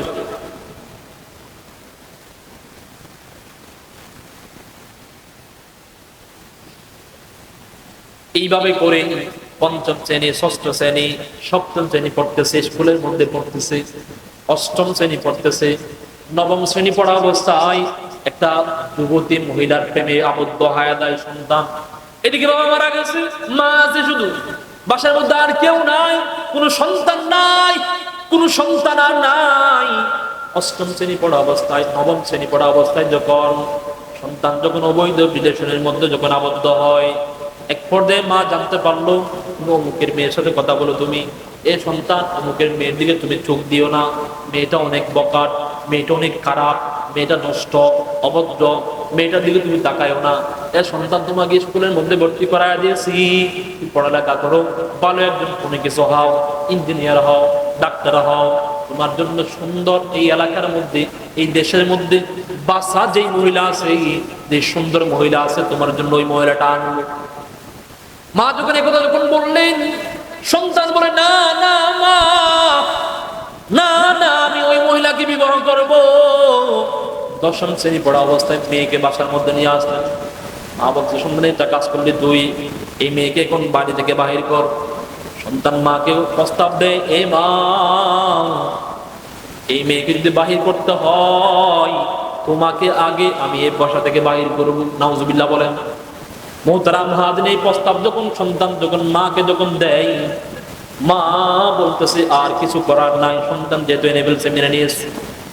3 মাস পর্যন্ত তার সাথে সংসার করে এক পর্যায়ে তার স্ত্রী, যে স্ত্রীর জন্য মায়ের কাছে অনেক বকা শুনেছে, এই স্ত্রী প্রস্তাব দিয়েছে, যুবক ভাইকে প্রস্তাব দিয়েছে, ওরে স্বামী আমার, তোমার মায়ের সাথে আমার সাথে তত ভালো সম্পর্ক না, তোমার মাকে আমার ভালো লাগে না, তোমার মাকে বাসা থেকে বাহির করে দাও। যদি বাসা থেকে যদি বাহির করে না দাও, তাহলে আমি তোমার বাসায় আর থাকবো না, তোমার বাসায় আর থাকবো না। এক পর্যায়ে সন্তান মাকে ডান পায়ে লাথি দিয়া, ডান হাতে ধাক্কা দিয়া জমটার মধ্যে ঘর থেকে তাড়াইয়া দিয়েছে। ঘর থেকে যখন বাহির করে দিয়েছে, মা কোনো নিকুটাত্মীয় বাসায় যায় নাই। সর্বপ্রথম কিন্তু আপনাদের এলাকায় যে মসজিদ আছে, ওই রকম মসজিদের দরজায় গেছে। মসজিদের দরজায় সিজদায় পড়ে আল্লাহর দরবারে কান্নাকাটি করে বলে, আল্লাহ ও মালিক আমার, আমি দুনিয়ায় থাকতে এই সন্তানের আযাব চাই, এই সন্তানের শাস্তি চাই। এই দোয়া করলো মা। এই দোয়াটা করে নিকটাত্মীয় বাসার মধ্যে অবস্থান করলেন। সন্তান আরো 3 মাস গেল, 6 মাস। 6 মাসের মাথায় তার যে হাত, ডান হাত দিয়ে মাকে ঘর থেকে বাহির করলো, সে ডান হাতটা পঙ্গু হয়ে গেল। কি হয়ে গেল? আওয়াজ দিয়ে বলেন, পঙ্গু হয়ে গেল। এটার চিকিৎসার জন্য তার কাছে একটা ব্যান গাড়ি ছিল, ব্যান গাড়িটা বিক্রি করে দিলেন। ব্যান গাড়িটা বিক্রি করে চিকিৎসার জন্য নেমে গেলেন। চিকিৎসা করতেছে, কিন্তু হাত ভালো হয় না। আরো 3 মাস যাওয়ার পর ডান পা দিয়ে মাকে ঘর থেকে বাহির করলেন, সেই পাটাও পঙ্গু হয়ে গেল। মোহতারাম হাজিরিন, চিকিৎসার জন্য এই যেই জায়গা আছে, জায়গা থেকে অর্ধেক জায়গা বিক্রি করে দিল। আর তো কোনো জায়গা নাই। অর্ধেক জায়গা বিক্রি করে দিয়ে অর্ধেক জায়গার মধ্যে তারা বউ আর স্ত্রী তাকে চিকিৎসা করতেছে, চট্টগ্রাম গিয়ে ট্রিটমেন্ট নিচ্ছে, কিন্তু সন্তান ভালো হয় না। আরো 3 মাস যায়। 9 মাস যাওয়ার পর 12 মাস গেল। 12 মাস যাওয়ার পর এই যে জায়গার মধ্যে থাকলো সেই জায়গাটাও বিক্রি করে দিল চিকিৎসার জন্য। এখন আর তার কাছে কোনো জায়গা নাই। স্ত্রী যে স্ত্রীর জন্য আজকে এত মায়া, এত মায়া, এত মায়া, এত ভালোবাসা, এত প্রেম, ওই স্ত্রী প্রস্তাব দেই, স্বামী আমার শুনো শুনো, ও স্বামী আমার, তুমি যে জায়গার মধ্যে আমাকে রাখছিলা সেই জায়গাটা তুমি বিক্রি করে দিলা, এখন আমি আর কোথায় থাকবো? আমি আর তোমার কাছে আর থাকবো না, আমি আমার বাসায় চলে যাব। মুহতারাম হাজির, সেই তাকে ছেড়ে তার বাসার মধ্যে চলে গেলেন। এখন আর তার কাছে কোনো জায়গা জমি নাই, টাকা পয়সা নাই, সেই ভিক্ষার জন্য বাহির হয়ে গেল। এলাকার মধ্যে আপনারা যদি যান দেখবেন সমন একটা জায়গা আছে, একটা মোড় আছে, 4টা রুট, একটা রুট এদিকে আসবে, আরেকটা রুটের বাসা যাবে, আরেকটা রুট মংনামার দিকে যাবে, আরেকটা রুট যাবে চট্টগ্রামের দিকে, শহরের দিকে। এই যে মোড় আছে, মোড়ের মধ্যে ওই সন্তান একটা গাবলা নিয়ে টাকা মানুষের কাছে টাকা ভিক্ষা করতে করতে এক পর্যায়ে আরো 3 মাস পরেই এই সন্তান এখানেই মৃত্যুবরণ করলেন। নাউজুবিল্লাহ বলেন। এখানে যখন মৃত্যুবরণ করে এই সংবাদটা মায়ের কানে যায়, মায়ের কানে যখন সংবাদ যায়, মা বলছেন আলহামদুলিল্লাহ। মা বলছেন কি? আলহামদুলিল্লাহ। ওর যুবক ভাই, এই ছোট্ট একটা ঘটনা আপনাদেরকে বলার একমাত্র কারণ হলো, মা যখন বদদুয়া করবে সেই দোয়া আল্লাহর দরবারে সাথে সাথে কবুল হয়ে যায়। এই জন্য যাদের মা বাবা আছেন, মা আমাদেরকে মূল্যায়ন করবেন, মা আমাদেরকে সম্মান করবেন। বিশ্বনবী হাদিসের মধ্যে বলেন, একজন সাহাবী এসে বলে, ইয়া রাসূলুল্লাহ, ইয়া হাবিবাল্লাহ, মান আহাক্কুন নাস বিহুসনি সাহাবাতি। আল্লাহর নবীকে বললেন, ওগো নবী বা ওগো নবী আমার, ও পয়গম্বর আমার, এই দুনিয়ার মধ্যে, এই পৃথিবীর মধ্যে কে আমার সহচর্য পাবে, কে আমার ভালোবাসা পাওয়ার যোগ্য? আল্লাহ নবীকে কথা যখন বললেন, নবীজি বললেন, ক্বালা উম্মুকা, তোমার মা। কে বললেন? তোমার মা। আল্লাহ নবীকে আবার জিজ্ঞেস করছেন, ক্বালা সুম্মা মান। আল্লাহ নবীকে কথা যখন জিজ্ঞেস করলো, আল্লাহ নবী বলেন, ক্বালা উম্মুকা, তোমার মা। আল্লাহ নবীকে আবার জিজ্ঞেস করলেন, ক্বালা সুম্মা মান, এরপরে কে? আল্লাহ নবী বলেন, ক্বালা উম্মুকা। আল্লাহ নবীর কাছে আবার জিজ্ঞেস করেছেন, ক্বালা সুম্মা মান, এরপরে কে? আল্লাহ নবী চতুর্থবারে বললেন, ক্বালা আবুকা, তোমার বাবা। এই জন্য ভাই আমার বন্ধুগণ, এই হাদিসের ব্যাখ্যা করেছেন মুহাদ্দিসিনে কেরাম। 3 বার কেন মায়ের কথা বলেছেন? 3 বার মায়ের কথা বলার একমাত্র কারণ হলো, মায়ের 3টা কষ্টের দিক আছে। 3টা কষ্টের দিক আছে। 1 নম্বর কষ্টের দিক হলো, এই যে সন্তান আপনাকে গর্ভধারণ করে যে কষ্ট ভোগ করেছে, এই কষ্টের ভাগ দুনিয়ার কোনো বাবা নেই না। কথা বলেন ঠিক কিনা? কোনো বাবা কি নেই? নেই না। গর্ভে ধারণ করে যে কষ্ট ভোগ করে, সেই কষ্টের ভোগ দুনিয়ার কোনো মানুষ নেই না, দুনিয়ার কোনো জন্তু নেই না, দুনিয়ার কোনো হাইওয়ান নেই না, দুনিয়ার কোনো আত্মীয় নেই না। এটার কষ্টের ভোগ মাই বহন করে। দেখেন, আপনার স্ত্রীর কাছে যখন গর্ভের মধ্যে যখন সন্তান আসে, স্বামী আর স্ত্রী এক খাটের মধ্যে শুয়েছে, এক বিছানার মধ্যে শুয়েছে, গভীর রাত্রে দেখবেন আপনার স্ত্রী কান্না করতেছে। স্ত্রীকে জিজ্ঞেস করে, ওগো স্ত্রী আমার, তুমি কেন কান্না করো? স্ত্রী ডাক দিয়ে বলবে, স্বামী আমার, তুমি জানো না আমার গর্ভে সন্তান আসছে, এই সন্তান বড় হয়েছে, সন্তান নড়াচড়া করতেছে, এই সন্তান যখন নড়াচড়া করে আমার কলিজার মধ্যে আঘাত পড়ে, সেজন্য আমার চোখ দিয়ে পানি আসে। ওরে যুবক ভাই, আজকে স্ত্রীর প্রেমে পড়ে আপনি মাকে কষ্ট দিচ্ছেন, বাবাকে কষ্ট দিচ্ছেন। বৃদ্ধাশ্রমে গিয়া দেখেন, হাজারো হাজারো মা, হাজারো হাজারো বাবা, যে মা বাবাকে আপনি বৃদ্ধাশ্রমে রেখে আসছেন।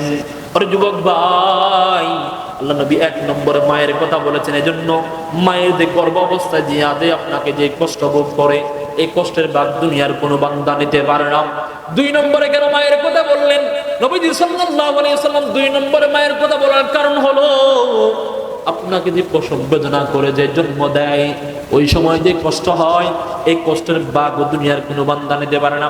কিতাবের মধ্যে উদাহরণ দিয়েছে, 30টা হাড় যদি শরীরের মধ্যে যে অঙ্গ প্রত্যঙ্গ আছে, এই অঙ্গ প্রত্যঙ্গ 30টা হাড়কে যদি কোনো বান্দা যদি এক একটা হাড় যদি শরীর থেকে দা দিয়ে, বটি দিয়ে, ছুরি দিয়ে যদি আঘাত করে কেটে কেটে যদি নিয়ে নেয় একটা জীবিত মানুষের কাছ থেকে, সে কত কষ্ট পাবে।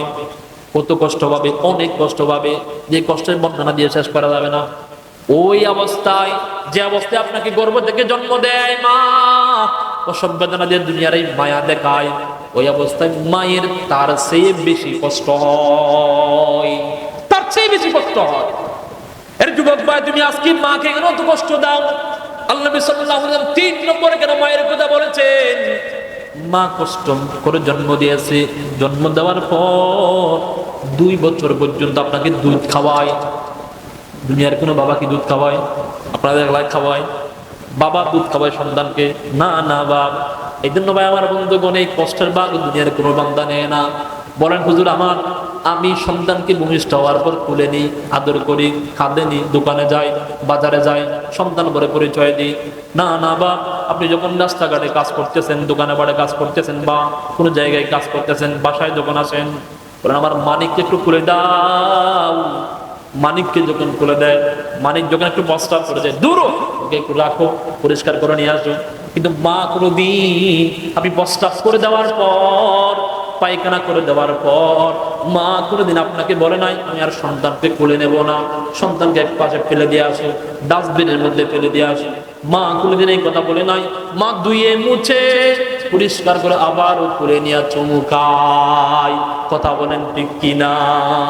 এটা হলো মায়ের ভালোবাসা। এই জন্য ভাই আমার বন্ধু, মাকে বৃদ্ধাশ্রমে নেওয়া যাবে না, মাকে বিতক করা যাবে না। আজকে চকুরিয়া এলাকার মধ্যে, আপনাদের পাশে এলাকা, চকুরিয়া এলাকার মধ্যে নিউ মার্কেট একটা জায়গা আছে, ইসলামী ব্যাংকের জায়গা আছে। ইসলামী ব্যাংকের নিচে মোবাইলের দোকান, সব মোবাইলের দোকান, মোবাইলের পার্টসের দোকান। ওখানে একটা দোকান আছে, নাম বলতেছি না, নাম বললে আপনারা চিনবেন। তার 3টা সন্তান আছে। কয়টা সন্তান? 3টা সন্তান। আমার একেবারে বাড়ির পাশে। তার মা আমার বাসায় এসে বলে, হুজুর আমার, ও হুজুর আমার, তোমাকে অনেক মহব্বত করে ভালোবাসি, একটা কথা বলতেছি। এই সন্তানগুলাকে লালন পালন করেছে অনেক কষ্ট করে, এই সন্তানকে বড় করে আর ব্যবসা বাণিজ্য ধরে দিয়েছি। প্রত্যেক দিন দোকানের মধ্যে 1 লক্ষ টাকা বিক্রি হয়। একটা দোকানে 1 লক্ষ টাকা বিক্রি হয়। 3 বাইর থেকে 5টা দোকান আছে। কয়টা দোকান আছে? 5টা দোকান আছে।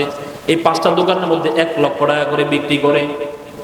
মুহতারাম হাজিরিন, সেই সন্তান আমার মা বাবাকে টাকা দেওয়ার সময় বলে যে 100 টাকা দিচ্ছি, এগুলা আজকে খাইবা, আগামীকালকের জন্য আবার 100 টাকা দেবো, হিসাব নিকাশ করে টাকা দেয়। আপনি কোনোদিন চিন্তা করে দেখছেন মা ছোট্ট অবস্থায় আপনাকে কোনোদিন হিসাব করে টাকা দেয় নাই? আপনাকে কোনোদিন বাবা বলে নাই তোমাকে আজকে 100 টাকা দিচ্ছি, এগুলো 1 মাসের জন্য, 1 মাস খরচ করে, এই কথা বলে নাই? মুহতারাম হাজিরিন, আজকে মা বাবাকে আপনি টাকা দেওয়ার সময় হিসাব করে দেন, এরকম ঘটনা আপনাদের এলাকায় আছে কি নাই? এই জন্য ভাই আমার বন্ধুগণ, মা বাবাকে মূল্যায়ন করবেন, মা বাবার কাছ থেকে দোয়া নেবেন।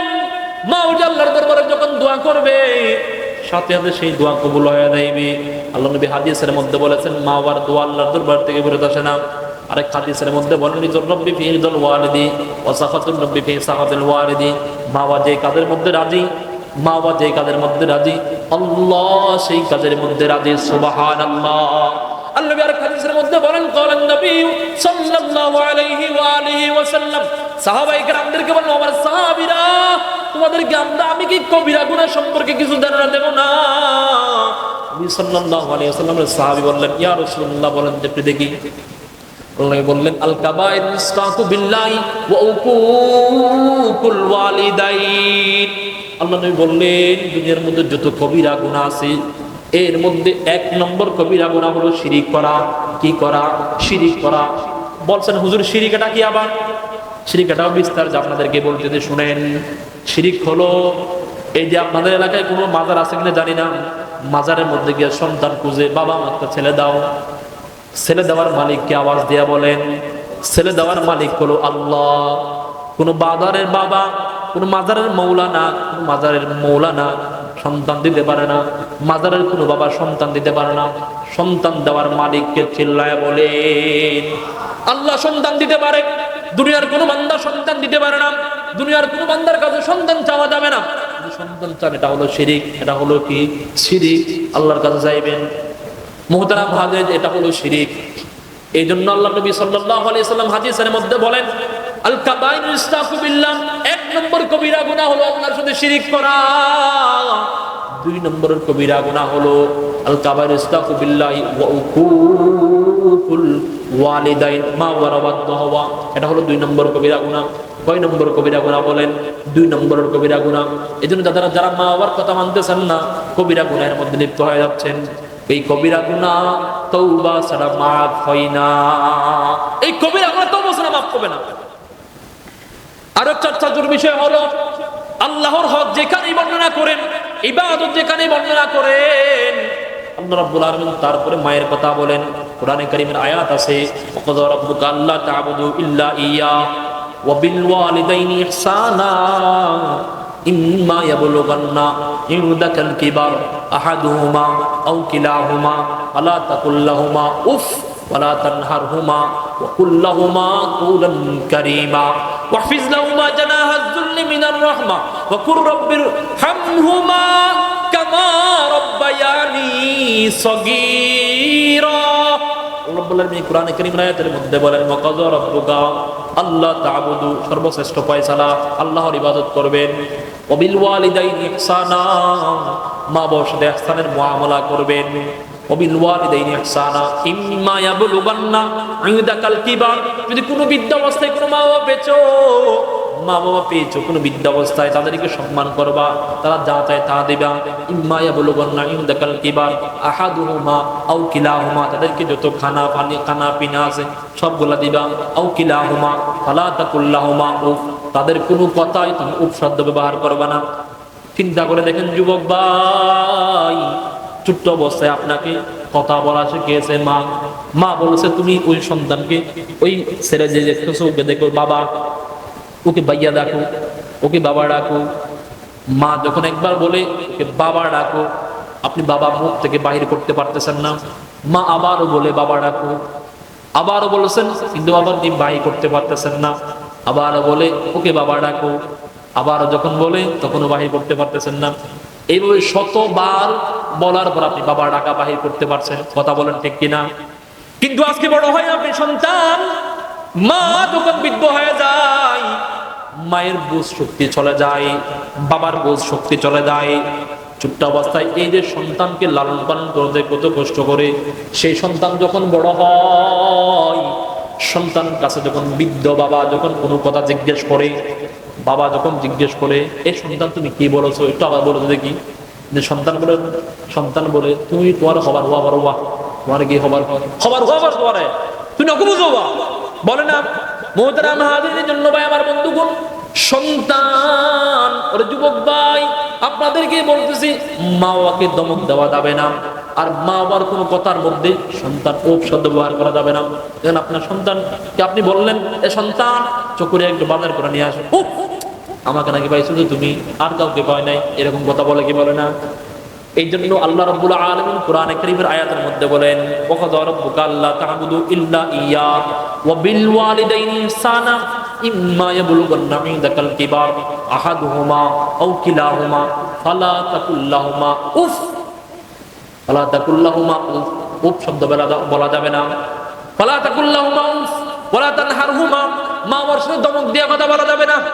ওয়ালা তানহারহুমা, মা বাবার সাথে ধমক দিয়ে কথা বলা যাবে না। ওয়ালা তানহারহুমা ওয়া কুল লাহুমা কওলান কারীমা, মা বাবার সাথে কথা বলবে একেবারে নরম ভাষায়। আই কওলান জামিলা, আই কওলান সাহলান তাইয়িবান মুবারাকান ফি, আই কওলান জামিলা। মা বাবার সাথে আপনি সুন্দর ভাষায় কথা বলবেন, সহজ ভাষায় কথা বলবেন, নরম ভাষায় কথা বলবেন, ভালো কথা বলবেন মা বাবার সামনে। এই কওলান জামিলা, সুন্দর কথা বলবেন মা বাবার সামনে। ওয়াকাযা রাব্বুকা আল্লা তা'বুদু ইল্লা ইয়্যা ওয়া বিল ওয়ালিদাইনি ইহসানা ইম্মা ইয়াবলুগান্না ইনদাকাল কিবারা আহাদুহুমা আও কিলাহুমা ফালা তাকুল লাহুমা উফ ওয়ালা তানহারহুমা ওয়া কুল লাহুমা কওলান কারীমা ওয়াহফিজ লাহুমা জানাহাজ যুল্লি মিনার রাহমা। মা বাবার সামনে তুমি বিনয়ের ডানা বিছায়া দেবা, একেবারে নরম ভাবে চলাফেরা করবা। মা বাবার সাথে দুর্বিকতার সাথে চলাফেরা করবা না, হাত রুয়ে নড়াচড়া করে চলাফেরা করবা না। ওয়াহফিজ লাহুমা জানাহাজ যুল্লি মিনার রাহমা ওয়া কুর রাব্বিরহামহুমা কামা রাব্বায়ানি সগীরা। শেষে আল্লাহ রাব্বুল আলামিন বলেন, সন্তান ও সন্তান আমার, মা বাবার জন্য দোয়া করবা, আল্লাহর কাছে বলবা ওয়াকুর রব্বির হামহুমা কামা রব্বায়ানি সগীরা। আল্লাহর কাছে বলবা ওগো আল্লাহ, আমাকে ছোট্ট অবস্থায় যেই মা বাবা কত কষ্ট করে লালন পালন করেছে, আমার উপর যে রহম করেছে, ওগো মালিক আমার উপর আপনি একটু রহম করেন, দয়া করেন, আপনার মা বাবার উপর একটু রহম করেন, দয়া করেন। ওকুর রব্বির হামহুমা কামা রব্বায়ানি সগীরা। এই বলে বলে কি করবেন? দোয়া করবেন, আল্লাহর দরবারে দোয়া করবেন। আজকে দেখেন সন্তান মা বাবার জন্য কি করে। দেখেন এক যুবক ভাই মা বাবা রক্ত ক্রয় করে টাকা পয়সা ইনকাম করে সন্তানকে ডাক্তার বা সন্তানকে ব্যাংকের চাকরি পেয়েছে, সন্তান ব্যাংকের ম্যানেজার হয়েছে। একদিন বাবা বললেন সন্তান আমার, ও সন্তান আমার, তোমার আমার একটু মন চায় তুমি কোন জায়গায় চাকরি করে একটু ওখানে যাইতে। বাবা যখন এই কথা যখন বললেন, সন্তান বলে না না বাবা আপনি এখানে যেতে পারবেন না। বাবা বলছে না না আমি যাব, তুমি কি করে দেখি একটু। বাবাকে যখন সাথে যখন নিয়ে যায় ব্যাংকের মধ্যে চাকরি করার যেই জায়গার মধ্যে চাকরিরত অবস্থা আছে ওই জায়গায় যখন নিয়ে যায়, এখানে আরো অনেক ব্যাংকের চাকরি কর্ণওয়ালা ভাইয়েরা আছে। সবাই জিজ্ঞেস করতেছে এটা তোমার কে, এটা তোমার কে। সবাই যখন জিজ্ঞেস করে ম্যানেজার সাহেবকে, ম্যানেজার সাহেব পরিচয় দেয় আমার বাচ্চার কেয়ারটেকার। কি বলে কেয়ারটেকার? বাবা কিন্তু এগুলা বোঝে না, ইংলিশ শব্দগুলা বোঝে না। বাবা কিন্তু শব্দটা মনে রাখছিল। ও যখন ওই জায়গা থেকে যখন বাসায় যখন আসলে চায়ের দোকানে যখন চা খেতে যায়, এলাকার অনেক শিক্ষিত শিক্ষিত ছেলে যুবক ভাইয়েরা আছে, যুবক ভাইদেরকে বলেন এই যুবক ভাই আমার সন্তান আমাকে তার ব্যাংকে চাকরি যেখানে করে এখানে নিয়ে গেছিল, এখানে আমাকে পরিচয় দিয়েছিল কেয়ারটেকার। এই বলো তো একটু কেয়ারটেকার শব্দের অর্থ কি? যুবক ভাই যখন জিজ্ঞেস কর, দাদা যখন জিজ্ঞেস করেছে যুবক ভাইয়ের কাছে, যুবক ভাই বলেছে কেয়ারটেকার শব্দের অর্থ হলো বাসার দারওয়ান। কি দারওয়ান? বাবা বাবা হিসাবে সন্তান পরিচয় দেয় নাই, সন্তান পরিচয় দিয়েছে ঘরের দারওয়ান। এই সন্তানের উপর কি রকম গজব আসবে বলুন আপনি? এই জন্য ভাই আমার বন্ধুগণ, সন্তান আপনি মনে করেছেন আপনার বাবার যে মুখের যে সামরা আছে সামরাগুলো একেবারে নষ্ট হয়ে গেছে, দেখতে তো ভালো লাগে না। ওদের মধ্যে কাজ করতে করতে একেবারে চেহারাটা একেবারে পরিবর্তন হয়ে গেছে, তার মায়ের চেহারাটা পরিবর্তন হয়ে গেছে। অথচ বিশ্বনবী হাদিসের মধ্যে বলেন এই সন্তান, যেই সন্তানের মা পরিবর্তন হয়ে গেছে ওই রকম মায়ের দিকে যদি এক নজর তাকাই, ওই রকম বাবার চেহারার দিকে যদি এক নজর তাকাই, আল্লাহ রাব্বুল আলামিন তার জন্য একটা কবুল হজের সওয়াব দিয়ে দেয়। সুবহানাল্লাহ, একটা কবুল হজের সওয়াব দিয়ে দেয়। এই জন্য ভাই আমার বন্ধুগণ, মা বাবাদেরকে মূল্যায়ন করবেন। এই যুবক ভাই মা বাবাকে মূল্যায়ন করবা। মা বাবাকে কোন জায়গার মধ্যে মা বাবাকে পিছনে ফেলবে না। আজকে দেখা যায় সন্তান এই মা বাবার চেহারার দিকে তাকায় একটা কবুল হজের সওয়াব নিয়ে নেয়।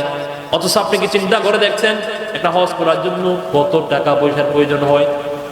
7 লক্ষ থেকে 8 লক্ষ টাকা খরচ হয় এখন মদিনায় যাওয়ার জন্য। মদিনায় যেতে চান কি চান না? যদি মদিনায় যেতে চান তাহলে আল্লাহর দরবারে দোয়া করবেন, আল্লাহ আমাকে একদিন মদিনায় নিয়ে যাও। মদিনা নাম কত সুন্দর, মদিনা আর যে কত দূর। মদিনা নাম যে কত সুন্দর, মদিনা আর যে কত দূর। যে মদিনায় যাইতে পারলাম না, মদিনা দেখিতে পারলাম না। মদিনায় যেতে চান কি চান না? আওয়াজ দিয়ে বলেন মদিনায় যেতে চান কি চান না? এই জন্য ভাই আমার বন্ধুগণ, সামনে আসছি আপনাদের জন্য বিশেষ অফার, শবে বরাত 3 ফেব্রুয়ারি শবে বরাত। আল্লাহর দরবারে দোয়া করবেন, আল্লাহ মন চাই মদিনায় যাওয়ার জন্য, মন চাই মদিনায় যাওয়ার জন্য। আল্লাহ তাআলার কাছে দোয়া করবেন, আল্লাহ বলেন সাথে আপনার দোয়া কবুল করে ফেলবে। এই সব রাত যে সামনে আছে, হাদিসের মধ্যে আছে, সব রাতের সময় আল্লাহ রাব্বুল আলামিন সপ্তম আসমান থেকে একেবারে নিচে আসমানে চলে আসে, একেবারে নিচে আসমানে চলে আসে, নিচে আসমানে চলে আসে। আল্লাহ রাব্বুল আলামিন ডাক দেয়া বলে আলা মিন মুস্তাগফিরিন ফাগফিরাল্লাহ, কে আসো মাফ চানেওয়ালা ব্যক্তি আমার কাছে চাও, আল্লাহ রাব্বুল আলামিন সাথে সাথে মাফ করে দেবে। আল্লাহ রাব্বুল আলামিন ডাক দেয়া বলে আলা মিন মুস্তারজুকিন ফারজুকাল্লাহ, কে আছো আমার কাছে চাও আমি তোমাকে রিজিকের ব্যবস্থা করে দেব। আলা মিন মুগতারান ফাওয়াফিয়াউলা, আল্লাহর কাছে চাও, আল্লাহ রাব্বুল আলামিন সাথে সাথে আপনার দোয়া কবুল করে নেবে, আপনার দোয়া সাথে সাথে কবুল করে নেবে। এজন্য ভাই আমার বন্ধুগণ, আল্লাহর কাছে চাইবেন। সামনে বিশেষ অফার আসছে, সব রাতের রাতে আল্লাহ নবী হাদিসের মধ্যে বলেন ওয়াকুমু লাইলাহা ওয়াসুমু ইয়াওমাহা, এই রাতে আপনি ইবাদতে কাটিয়ে দিবেন, পুরা রাত ইবাদতের মধ্যে কাটিয়ে দিবেন। ওয়াসুমু লাইলাহা, পরের একটা রোজা রাখবেন। আল্লাহ নবী হাদিসের মধ্যে বলেন যেই বান্দা এই পুরা রাত ইবাদতের মধ্যে কাটিয়ে দিবে, এই রাতটা আল্লাহর দরবার যদি কবুল হয়ে যায়, তার জন্য জান্নাতের ফয়সালা হয়ে যাইবে। সুবহানাল্লাহ। এই জন্য ভাই আমার বন্ধুগণ, আপনাদেরকে বলতে চাই 10 নম্বর হক হলো সন্তানের জন্য বদদুয়া করবেন না, নেক দোয়া করবেন। ওরে মা, ও বাবা, সন্তানের জন্য বদদুয়া করবেন না, নেক দোয়া করবেন। 11 নম্বর হক হলো সন্তানের 11 নম্বর হক হলো সন্তানের আপনার যত টাকা পয়সা আছে, এই টাকা পয়সার মালিক হলো সন্তান।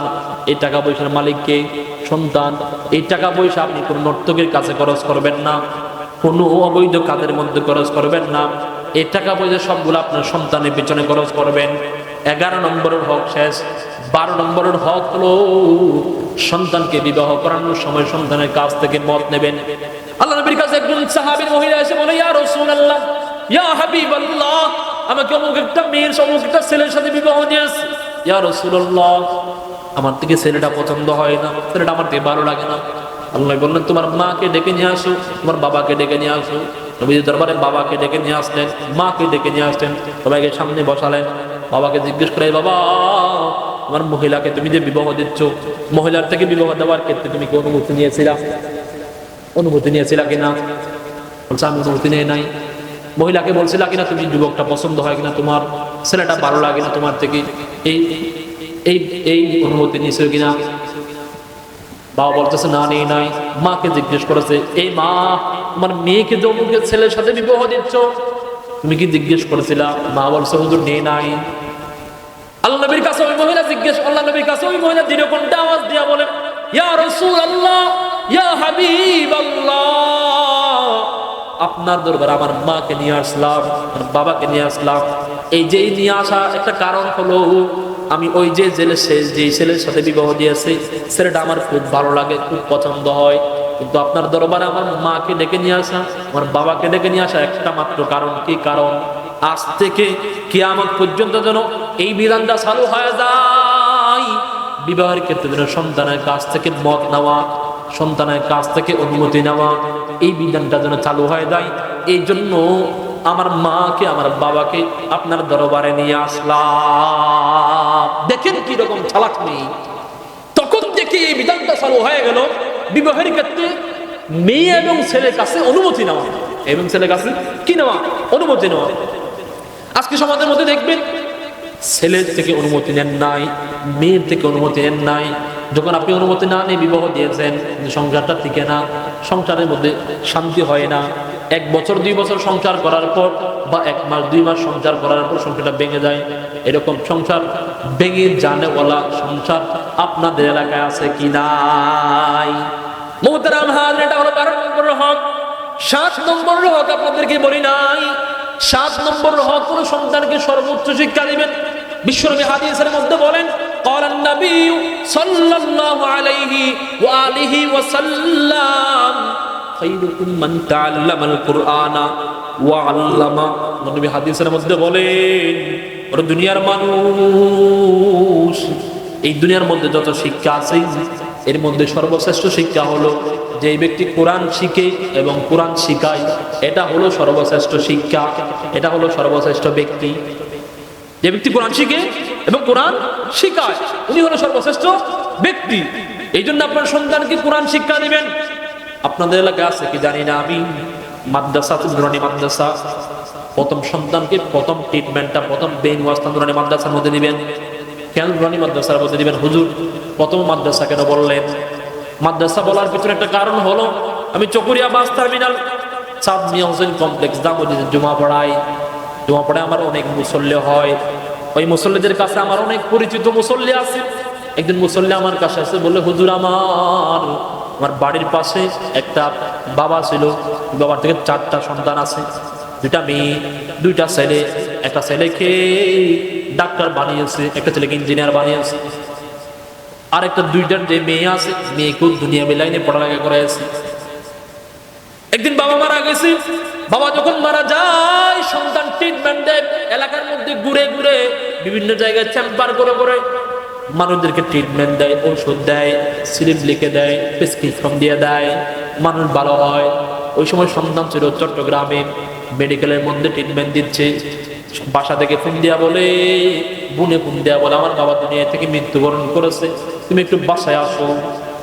বাবা যখন যায়, ভাই ফোন রিসিভ করে বাবার মৃত্যুর সংবাদ শুনে মোবাইল কেটে দেয়, তারপর মোবাইল পকেটে রাখে। স্যাম্পার যে আছে স্যাম্পার শেষ করেই বাসার দিকে রওনা হলেন। মোহতারাম হাজ, আপনাদেরকে বোঝানোর জন্য বলতেছে এই ঘটনাটা, ভালো করে অন্তরের কান দিয়ে শুনবেন, দিলের কান দিয়ে শুনবেন। মোহতারাম হাজিন, সন্তান যখন আসতেছে চট্টগ্রাম থেকে যখন আসতেছে, আপনাদের এই এলাকা পাইতম যে ঢুকায় দিক থেকে ঢুকছি, এই রাস্তার মধ্যে তার বন্ধু দুস্তা বাবা দাঁড়িয়ে আছে। কেন দাঁড়িয়ে আছে? যুবক ভাই আসবে, বন্ধু আসবে, বন্ধুর মন ভাঙা থাকবে, হয়তো বন্ধু কোন জায়গায় পড়া যায় কিনা মন একটু ভাঙা থাকবে, কিন্তু বাবা মারা গেছে। দুঃস্থের জন্য দুঃস্থরা বন্ধুরা দাঁড়িয়ে আছে রাস্তার মধ্যে। বন্ধু যখন আসছে সবাই তাকে জড়িয়ে ধরলেন, জড়িয়ে ধরে তাকে বাসার মধ্যে নিয়ে আসলেন। বাবাকে যেই জায়গার মধ্যে রাখলেন সেই বাবার পাশে বসে যত কোরআনের আদে আইয়া তার কাছে জানা আছে, দোয়া সূরা যেগুলা জানা আছে সবগুলা পড়লেন। পড়ার পর বাবাকে গোসল করার জন্য নির্দিষ্ট স্থানে নিয়ে যায়। নির্দিষ্ট স্থানে নিয়ে গোসল দিলেন, কাপড় পরালেন, কাপড় পরে কাঠের মধ্যে তুললেন। কাঠিয়ার মধ্যে তোলার পর ডাক্তার সাহেব এবং ইঞ্জিনিয়ার সাহেব আরো আত্মীয় স্বজন সবাই কাঁধে তুলে বাবাকে জানাজা দেওয়ার জন্য জানাজার মাঠে নিয়ে যাচ্ছে। আপনাদের এলাকায় আছে কিনা জানি না, আমাদের এলাকায় আছে।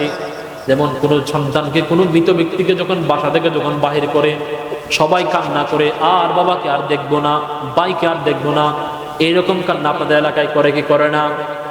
করে। মুহতারাম হাজিরিন, এই যে সন্তান যেই ব্যক্তি কাঁধে নিয়া, ডাক্তার সাহেব ইঞ্জিনিয়ার সাহেব কাঁধে নিয়া জানাজার মাঠে নিয়ে গেলেন। জানাজার মাঠে দিকে ভাই বোনেরা সবাই কান্না করতেছে। জানাজার মাঠে যখন নিয়ে যায়, জানাজা উপস্থিত, ইমাম সাহেব হুজুরকে ডাক দিয়ে বলে, হুজুর আমার। ডাক্তার সাহেব বলে, আমাকে 1 মিনিট সময় দেন। কি জন্য সময়? হুজুরকে ডাক দিয়ে বলে, হুজুর আমার বাবার যে মাথার উপর যে বাঁধ দিয়েছেন এই বাঁধটা একটু খুলেন। বাঁধ খোলার জন্য বললেন, বাঁধ খুলেছেন। বাঁধ খোলার জন্য বলেছেন, বাঁধ খুলছে ইমাম সাহেব হুজুর। ইমাম সাহেব হুজুরকে বলে, হুজুর আমার বাবার যে চেহারা আছে চেহারাটা আমার দিকে করাইয়া দেন। ডাক্তার সাহেব এই খাটিয়ার পাশে দাঁড়ায় চেহারাটা তার দিকে করাইয়া অশ্রু জোরে 2 মিনিট কান্না করেছেন। কান্না করতেছে কিন্তু মুখ দিয়ে কোনো কথা আওয়াজ নাই, কোনো সাউন্ড নাই। 2 মিনিট কান্না করার পর ইমাম সাহেব হুজুরকে ডাক দিয়ে বলে, হুজুর আমার আপনি জানাজাটা সম্পূর্ণ করে দেন। জানাজা সম্পূর্ণ করে দিল। জানাজা সম্পূর্ণ যখন করে দেয় তারপরে দাপন করে দেয়। দাপনও সম্পূর্ণ হয়ে গেল, মাটির সবগুলা দিয়ে দিল। দিয়ে দেওয়ার পর আবার সবাই বাসার দিকে রওনা হলেন। বাসার মধ্যে এসে বলেন, সবাই একে অপরের পরামর্শ দিয়ে কোন দিন ফাতিহা চলবে, কোন দিন খানা খাওয়াবে, কোন দিন মেজবান হবে, এই বিষয়গুলো সবাই পরামর্শ করছে। সবগুলা ঠিক হয়ে গেছে। এই যে বন্ধুরা যে তাকে বাড়ি আনার জন্য গেলে বন্ধুরা জিজ্ঞেস করেছে, এর দোস্ত আমার, তুমি যে আসার সময় তোমাকে বাড়ি আনার জন্য আমি রাস্তায় গিয়েছিলাম, তখন তো তোমার চোখে কোনো কান্নার কোনো ভাব দেখলাম না, চোখ দিয়ে কোনো পানি আসার এই ভাব তো দেখলাম না, চেহারার মধ্যে কোনো ভয়ঙ্কর কোনো শব্দ দেখলাম না, ভয়ঙ্কর কোনো সাউন্ড দেখলাম না। এ দোস্ত, তুমি বাসা দেখি ওই বাহির থেকে বাসার মধ্যে আসলাম, বাবার পাশে বসলাম, বাবার পাশে বসে যত ধরনের দোয়া দিয়ে তোমার জানা আছে সবগুলা পড়লা। এই পড়ার সময় তোমার চোখ দিয়ে কোনো পানি আসে নাই, কান্না করো নাই। তোমার বাবাকে কাফন গোসল করার জন্য নির্দিষ্ট স্থানে নিয়ে গেলাম, ওই সময় তুমি কান্না করো নাই।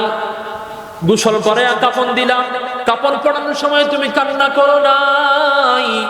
বাসা থেকে বাহির করার সময় তোমার মা কান্না করেছে, তোমার বোন কান্না করেছে, তোমার ভাই কান্না করেছে, আত্মীয় স্বজন সবাই কান্না করেছে, কিন্তু তোমার চোখে কোনো কান্না দেখলাম না। কিন্তু জানাজার মাঠে সমস্ত মানুষ উপস্থিত, ইমাম সাহেব উপস্থিত। ইমাম সাহেবকে ডাক দিয়ে বলে, হুজুর আমার বাঁটটা খুলে দেন। বাঁটটা খুলে দিয়া তোমার বাবার চেহারাটা তোমার দিকে করায়া, কেন কান্না করে তুমি বাবাকে কি বললা? 2 মিনিট যে কান্না করে তোমার চোখ দিয়ে পানি আসলো, বাবাকে কি বললা? দুস্থ যখন এই কথা যখন জিজ্ঞেস করে, দুস্থকে বন্ধুকে যখন একথা যখন জিজ্ঞেস করে, বন্ধু বলছে, আমার বাবাকে আমি বলেছি, এ বাবা, হাজারো শুকরিয়া বাবা, হাজারো শুকরিয়া বাবা, যে বাবা আমাকে রক্ত কয়কৃত টাকা দিয়া, রক্ত কয়কৃত যে টাকাগুলো আপনি ইনকাম করেছেন, জায়গা জমি যত আছে সবগুলা বিক্রি করে আমাকে ডাক্তার বানিয়েছেন বাবা। হাজারো শুকরিয়া বাবা, হাজারো শুকরিয়া। যে শুকরিয়া আদায় করে শেষ করতে পারবো না। আমার ভাইয়াকে ইঞ্জিনিয়ার বানিয়েছেন, আমার ভাইয়া বিভিন্ন জায়গায় গিয়ে মানুষদেরকে প্ল্যান করে, মানুষদেরকে বাসা বাড়ি করার জন্য প্ল্যান করে দেয়। আমি বিভিন্ন জায়গায় গিয়ে স্যাম্পার করে মানুষদেরকে ট্রিটমেন্ট দিই বাবা। বাবা হাজারো শুকরিয়া বাবা, ও বাবা। কিন্তু বাবা আপনাকে শেষ নামাজে, এই যে নামাজের জানাজা আছে, এই নামাজের জানাজা কয়টা তাকবীর দিয়ে সম্পন্ন করব, কোন তাকবীরের পরে কোন দোয়া পড়ব, কোন তাকবীরের পরে কোন সূরা পড়ব, এই শিক্ষা কেন দেন নাই বাবা? সন্তান এই বড় বড় কান্না করেছে। মুহতারাম হাজির, এই শিক্ষা কোনো স্কুলের মধ্যে দেওয়া হয় না, কোনো কলেজ ইউনিভার্সিটির মধ্যে দেওয়া হয় না। আজকে একজন ডাক্তার হয়েছে, ডাক্তার সাহেব যদি বলেন, আপনি ডাক্তার সাহেব আমার বাবার জন্য একটু পড়াইয়া দাও, ডাক্তার সাহেবের পেন গরম হয়ে দেয়নি। মোহতারাম হাজির, ইঞ্জিনিয়ারকে আপনি যদি বলেন, ইঞ্জিনিয়ার ভাই বাবার জন্য একটু পড়ান, ইঞ্জিনিয়ার সাহেব কোনদিন পড়াতে পারবে না যদি মাদ্রাসায় না পড়ে। এই জন্য ভাই আমার বন্ধুগণ, এই জানাজা পড়ানো শেখানো হয় একমাত্র মাদ্রাসায়, বড় মাদ্রাসায় না। আপনি বলেন হাটাদারি মাদ্রাসা, না না বাপ। ফটিয়া মাদ্রাসা, না না বাপ। আপনাদের এলাকায় যদি নুরানি থাকে, নুরানি মাদ্রাসার ক্লাস 3 পড়নেওয়ালা ছাত্র ভাইকে আপনি যদি বলেন, ছাত্র ভাই আমার তুমি কি বাবার জানাজা পড়াতে পারবা? আল্লাহর কসম, 1 বার না 2 বার না 3 বার না 4 বার না 5 বার করে বলি, এই সন্তান বলবে, হুজুর আমার আমি জানাজা সম্পন্ন করতে পারবো, জানাজা আমার বাবার জানাজা পড়াতে পারবো। একজন ছাত্র ভাই ছিল ক্লাস 3 পড়নেওয়ালা ছাত্র ভাইকে আপনি যদি বলেন, ছাত্র ভাই আমার তুমি কি 40টা হাদিস মুখস্থ করতে পারবা? ছাত্র ভাই বলবো, হুজুর আমার একজন এমন অবস্থা, আমি 40টা হাদিস মুখস্থ বলে দেব। এই ছাত্র ভাই, আল্লাহ তাআলার যে 99 নাম আছে, এই 99 নাম কি তুমি মুখস্থ করতে পারবা? ছাত্র ভাই বলবে, একজন এমন অবস্থায় 2 নিঃশ্বাসে বলে দেব। ছাত্র ভাইকে আপনি যদি বলেন, ছাত্র ভাই আমার বাদ দেওয়ার সময় কোন দোয়া, ঘুমানোর সময় কোন দোয়া, এই দোয়াগুলোকে তুমি কি বলতে পারবা? ছাত্র বলবে, ইনশাআল্লাহ হুজুর আমি একদম এমন অবস্থায় সব দোয়া মুখস্থ বলে দিতে পারবো। সুবহানাল্লাহ বলেন না। এই শিক্ষা কোনো প্রাইমারি বিদ্যালয়ে দেওয়া হয় না, এই শিক্ষা কোনো কলেজ ইউনিভার্সিটিতে দেওয়া হয় না, এই শিক্ষা দেওয়া হয় নুরানি মাদ্রাসায়। এই জন্য ভাই আমার বন্ধুগণ, আমি যে আলোচনার শুরুতে যায় দেখেন মাথা নামাজ করেছি, কিতাবুন আনজালনাহু ইলাইকা লিতুখরিজান নাসা মিনাজ যুলুমাতি ইলান নূর। আল্লাহ রাব্বুল আলামিন বলেন, ওরে বান্দা তোমাকে আমি একটা কিতাব দিয়েছি, একটা গ্রন্থ দিয়েছি, একটা গ্রন্থ দিয়ে তো গাইড দিয়েছি।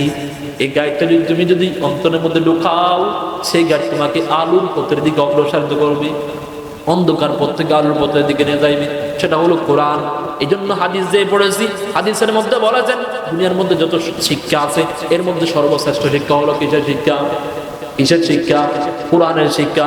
আপনি যদি কোরআনের শিক্ষা দেন সন্তানকে, বিশেষ করে এই মাদ্রাসার মধ্যে যখন সন্তানকে পড়াবেন, এই সন্তান আপনার শেষ বিদায়ের এই নামাজটা পড়ার যোগ্য হবে।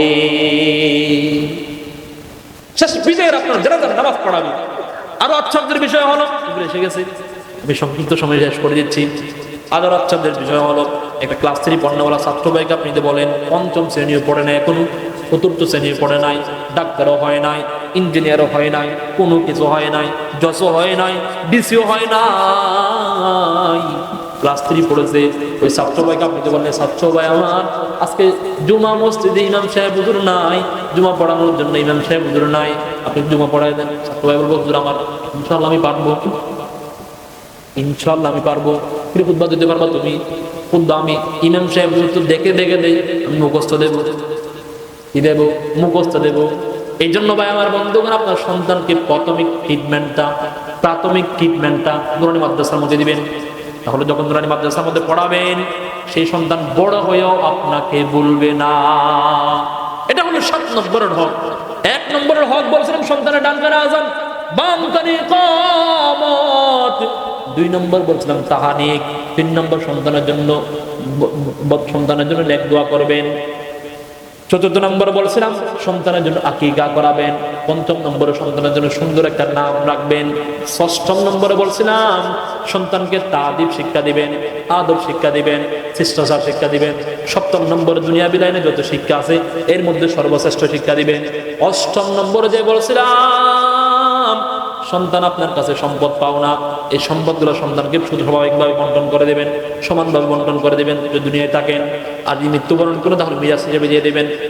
9ম নম্বরে যে বলছিলাম সন্তানকে বিবাহ করানোর দায়িত্ব হলো আপনার, সন্তানকে বিবাহ করানোর দায়িত্ব আপনার। 10ম নম্বরে সন্তানের জন্য বদদোয়া করবেন না, নেক দোয়া করবেন। 11 নম্বরে আপনার যত টাকা পয়সা আছে এই টাকা পয়সা সবগুলো সন্তানের পিছনে খরচ করবেন। 12 নম্বরে যে হক বলছিলাম সন্তানের জন্য বিবাহের ক্ষেত্রে সন্তানের কাছ থেকে মত নেবেন। ওই মহিলাকে পছন্দ করছো কিনা আপনাদেরকে বলছিলাম। এই বিষয়গুলা, এই যে 12টা বিষয় বললাম, এই 12টা বিষয় সবগুলা সন্তানের অধিকার, সন্তান আপনার কাছ থেকে পাবে। আজকে যদি সন্তানের এই হকগুলা যদি আদায় করেন তাহলে আপনার কোন সন্তান মা বাবার অবাধ্য হবে না। এই জন্য ভাইয়া, এই যুবক ভাই, আপনাদেরকে বলতেছি বাপ, এই 12টা হক আপনি আদায় করেন, তাহলে আপনার কোনোদিন আপনাকে বৃদ্ধাশ্রমে নিয়ে যাবে না, কোনোদিন আপনাকে ঘর থেকে বাহির করে দেবে না, ঘর থেকে আলোক করে দেবে না, কোনোদিনও। এই জন্য ভাইয়া, এই যে কথাগুলো বললাম সেই কথাগুলো আমাকে আমল করার জন্য তৌফিক দান করুন, আপনাদেরকে আমল করার জন্য তৌফিক দান করুন। বিশেষ করে আজকের প্রধান বক্তা এসে গেছে, গুরুত্বপূর্ণ নসিহত পেশ করবেন। রব্বুল আলামিন যে কথাগুলো বলেছে সেই কথাগুলো আমাকে আমল করার জন্য তৌফিক দান করুন, আপনাদেরকে আমল করার জন্য তৌফিক দান করুন। ওয়া আখিরু দাওয়ানা আলহামদুলিল্লাহি রাব্বিল আলামিন।